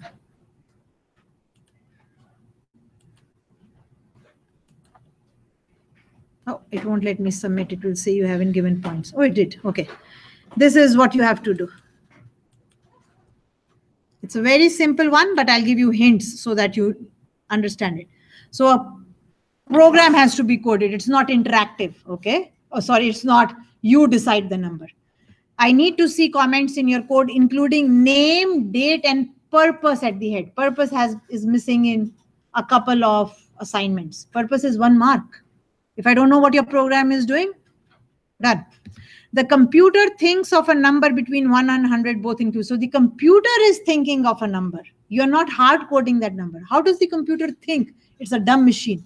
Use the random function. So generate a number randomly, though it's a pseudo generation. It's not always. Again, if you want to read about random numbers, because games are all random numbers. So the computer thinks of a number between 1 and 100, both inclusive. Both must be included. It could be a 1, it could be 100, and it could be any number between 100. You'll say, how does it matter to me? Because when you use the random function, you have to understand where do I put the 1 and where do I put the 100. So therefore, I'm saying both are included, right? The user is prompted. Then the user is asked, guess the number. So the user is asked to guess a number between 1 and 100. Again, I am saying both inclusive because that's what the computer has guessed. The user is given a maximum of 5 chances or tries to guess the number. That's his limit. So for loop, 5. But the loop should terminate if the user guesses the number before the 5 allotted chances. So do I use a while? Do I use a for? You have to think. So there are 5 chances, and we just said if we know how many we should use for. But there is an option here. It says maybe the user guesses right on the first go itself. You won't ask again. Stupid to ask again, right? So it should terminate. So one way or other, you have to decide what you want to do. I don't want to see any inefficient code, please. Break or continues. I don't want to see them. Anyway, I leave it to you. If the number guessed by the user is incorrect in a try, display a message to the effect. So don't just leave the user, oh, what happened? Tell him you guessed wrong, or you can say something like your guess was high, your guess was low, so that you're helping this user, right? So the number guessed by the user is incorrect. Display a message to the effect and ask the user to try again. Please try again. Only if he can. 5 chances are the maximum. Inform the user on the program termination if he or she has won or lost the game. So after 5 chances or before the 5 chances, whatever the case may be, at the end, you should say you have won the game or you have lost the game, right? Now, just so that you know, are you working right or not? The random number that the computer is thinking, print it out for me and for yourself. Though it's cheating, but otherwise, how will we know whether you won or lost? So when you make the computer think of a number, print it out for me. Like I printed out the message right now when I said yes or no, right? Print out that number. You can comment it afterwards. Then you will know whether your program is running correctly or not. So you know what the number is. So try giving wrong answers for 5 times. Try giving an answer which is right in the first 5 times. Then you will know whether your program is running or not. Otherwise, how will you know whether your program is running or not? So use the random function, find out to which module it belongs, import the module, use the function, take that number, put it in a box, secret number, ask the user maximum 5 times, should stop before if the user wins, give prompt messages, oh, you're wrong, try again, or it is high, try again, whatever you like, and then done. At the end, you should say whether the user lost or won the game. I need to see good prompt messages for input and complete and clear output messages. No grammatical errors, no spelling errors, please. When you are done, please submit this assignment via assignments in class ICA2 following the naming convention, your name randomguest.py. This is up on Blackboard. What I'll do is I'll kind of open it for you in the sense of I'll give you a couple of chances because you may make mistakes. And I'll open it till tonight, 11:59. So today is 30th of May, 11:59. For now, I've said possible points are 10. I haven't created a rubric yet. I'm going to give you more than 1 attempts, unlimited attempts, so that if you make a mistake, you can resubmit as many times as you like. And it is due at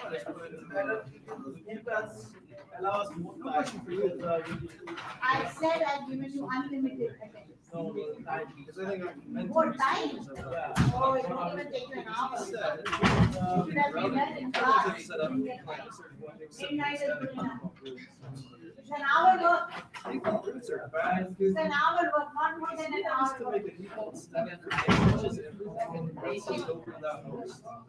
I can do assistant for the other Yeah, I mean, but it sounds strange because, like, if I looked at it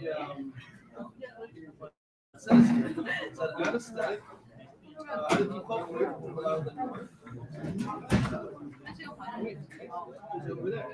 But the default route is a catch-all, right? So default route requires, any idea to any subnet mask, right? Okay, so this is That's a bad principle, I thought.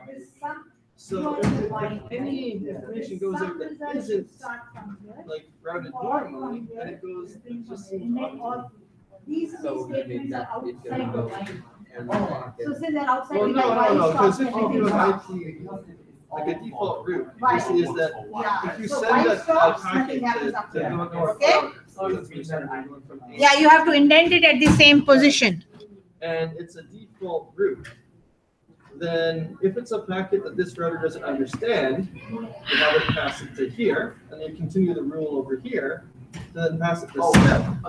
So you're basically dumping all Yeah. unknown That packets to the is that same router. expected And and then if it happens to contain a 128.190. Okay, so now inside for you have to indent that too. What belongs to for has to go inside the for. Oh, I get. I'm so sorry. That's okay. Sometimes you're not thinking, right? Yeah. To be honest, I'm not sure if I studied well or what. That's okay. Manually put in I don't like even the know IP address up I'm there doing that's well. passed to there until we hit. actually, I think that you show the door which is the default route you can have. Yeah. So it can find in the routing table. Yeah. Where is the default IP there, and then when you find it, you gotta send the package. So it's not actually sent. Yeah. Some of that. But I mean, even if let's say you send it to, I don't know, we make up like a 203 address, let's say, one that's not even on the list. It's not going to be on your routing table. It's going to get sent over to South Router, and it'll die there because it won't go anywhere. But it's still catching everything and sending it to the South Router. So that's why you put the static route in every router. You have to go through. Yeah, but then you don't have a default route. Yeah, but you put it you could. Sorry, the last No question. problem. Yeah. Okay, I guess So- I'm just like, Some because, okay, problem let's with say, so this is the. Yes, with the default, guy. right? What? Yes, well, you already So- know that you Yeah, yeah, said okay, that. let me see. Go back to the code. Actually, that's the Okay. interface One of second. that one. So that actually works, because that's what you're sending it. You So it's started any with packet. 0. But You're if you adding 1 to specify it. You have to say, add like, I to it. I. 120. So every time you add 1, so it becomes 100, right? Yes. So it means that I need to get add the I. Because I want to do 1 plus 2 plus 3. I don't want to do 1 plus 1 plus 1 plus plus 1. I'm adding the first 100 natural numbers. So because so in the default it's also I set the sum result as As 0. 0. And then you are adding 1 plus 1 plus 1 plus 100 times. Yeah. Or So the answer is 100. so the 1 is the times, right? In order to. It's awkward. 1 is saying what do you want to add. Oh, okay. But when I say plus I, you are adding the I This now. is to do So with- I is 1, then I becomes 2, then I becomes 3. Yes, to plus all the variables of the I I don't know. together, right? I get it. That's adding the first 100 natural numbers, right? It's not wrong, it's Yeah, just I something get it. weird Good. that you want. Finally, so I think. That's okay. Oh yes, I get it. Oh, no, I get the everything's correct good. answer. I'm just like- Thank you so much. No problem. It was just weird. It's just weird. Maybe just like, Have a good day. you could, No problem. Thank you, same to you. zero, because of that, maybe, by. Yeah, well, I mean, when it's all zeros, it just means any, right? It means any network that's on the routing table in any subnet mask, just pass it to that address, to that. Like, it doesn't matter, it could be like, it doesn't matter what the class of the address is or anything, it's just, I don't know, it's just bad practice, but I guess he wants us to, oh, you lost your phone. Assume that's your phone. Is that your phone? You have 2 phones? Yeah. Why do you have 2 phones? I used to have 2 phones, one for listening music, one for the checking it out. Yeah, because one of my lost the SIM holder, so I had to use another one for the SIM. Like, I had 2 phones for a while, and it was annoying as heck. I wouldn't imagine anyone would want 2 phones. Because I forget it. Well, yeah, because I had a work phone, because it was paid for by work, and then I had my personal phone that I kept separate.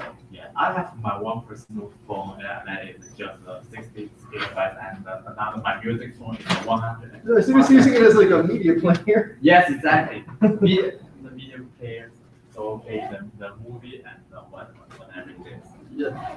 Oh, that's funny. Yeah. Thank you so much for teaching me that. Okay. Man, I actually built a guessing game in class, Andrew. Same to you. Yeah, I would make a guessing game with, I mean, this is so restricted, but you should be asking the lower limit, the upper limit, checking if they are less equal, everything from the user. But remember, this is an intro course, so Yeah, because I can't expect too much when from. we were talking in class, you mentioned random. Yeah, So then I looked it up and I learned, okay, I have to import random. So just like rand int and then you give Yeah. the bounds. yeah, So I threw that into the yes or the decision making where just like if you Yeah, have yes, yeah. uppercase, lowercase. And then I looked up how to do that. So then mine already accepts uppercase and lowercase. So I've seen it. See you. Take care. I think one question, like, Yeah. the default set, default, so in a chain, depends on the tunnel free, right? Yeah. So, so that's why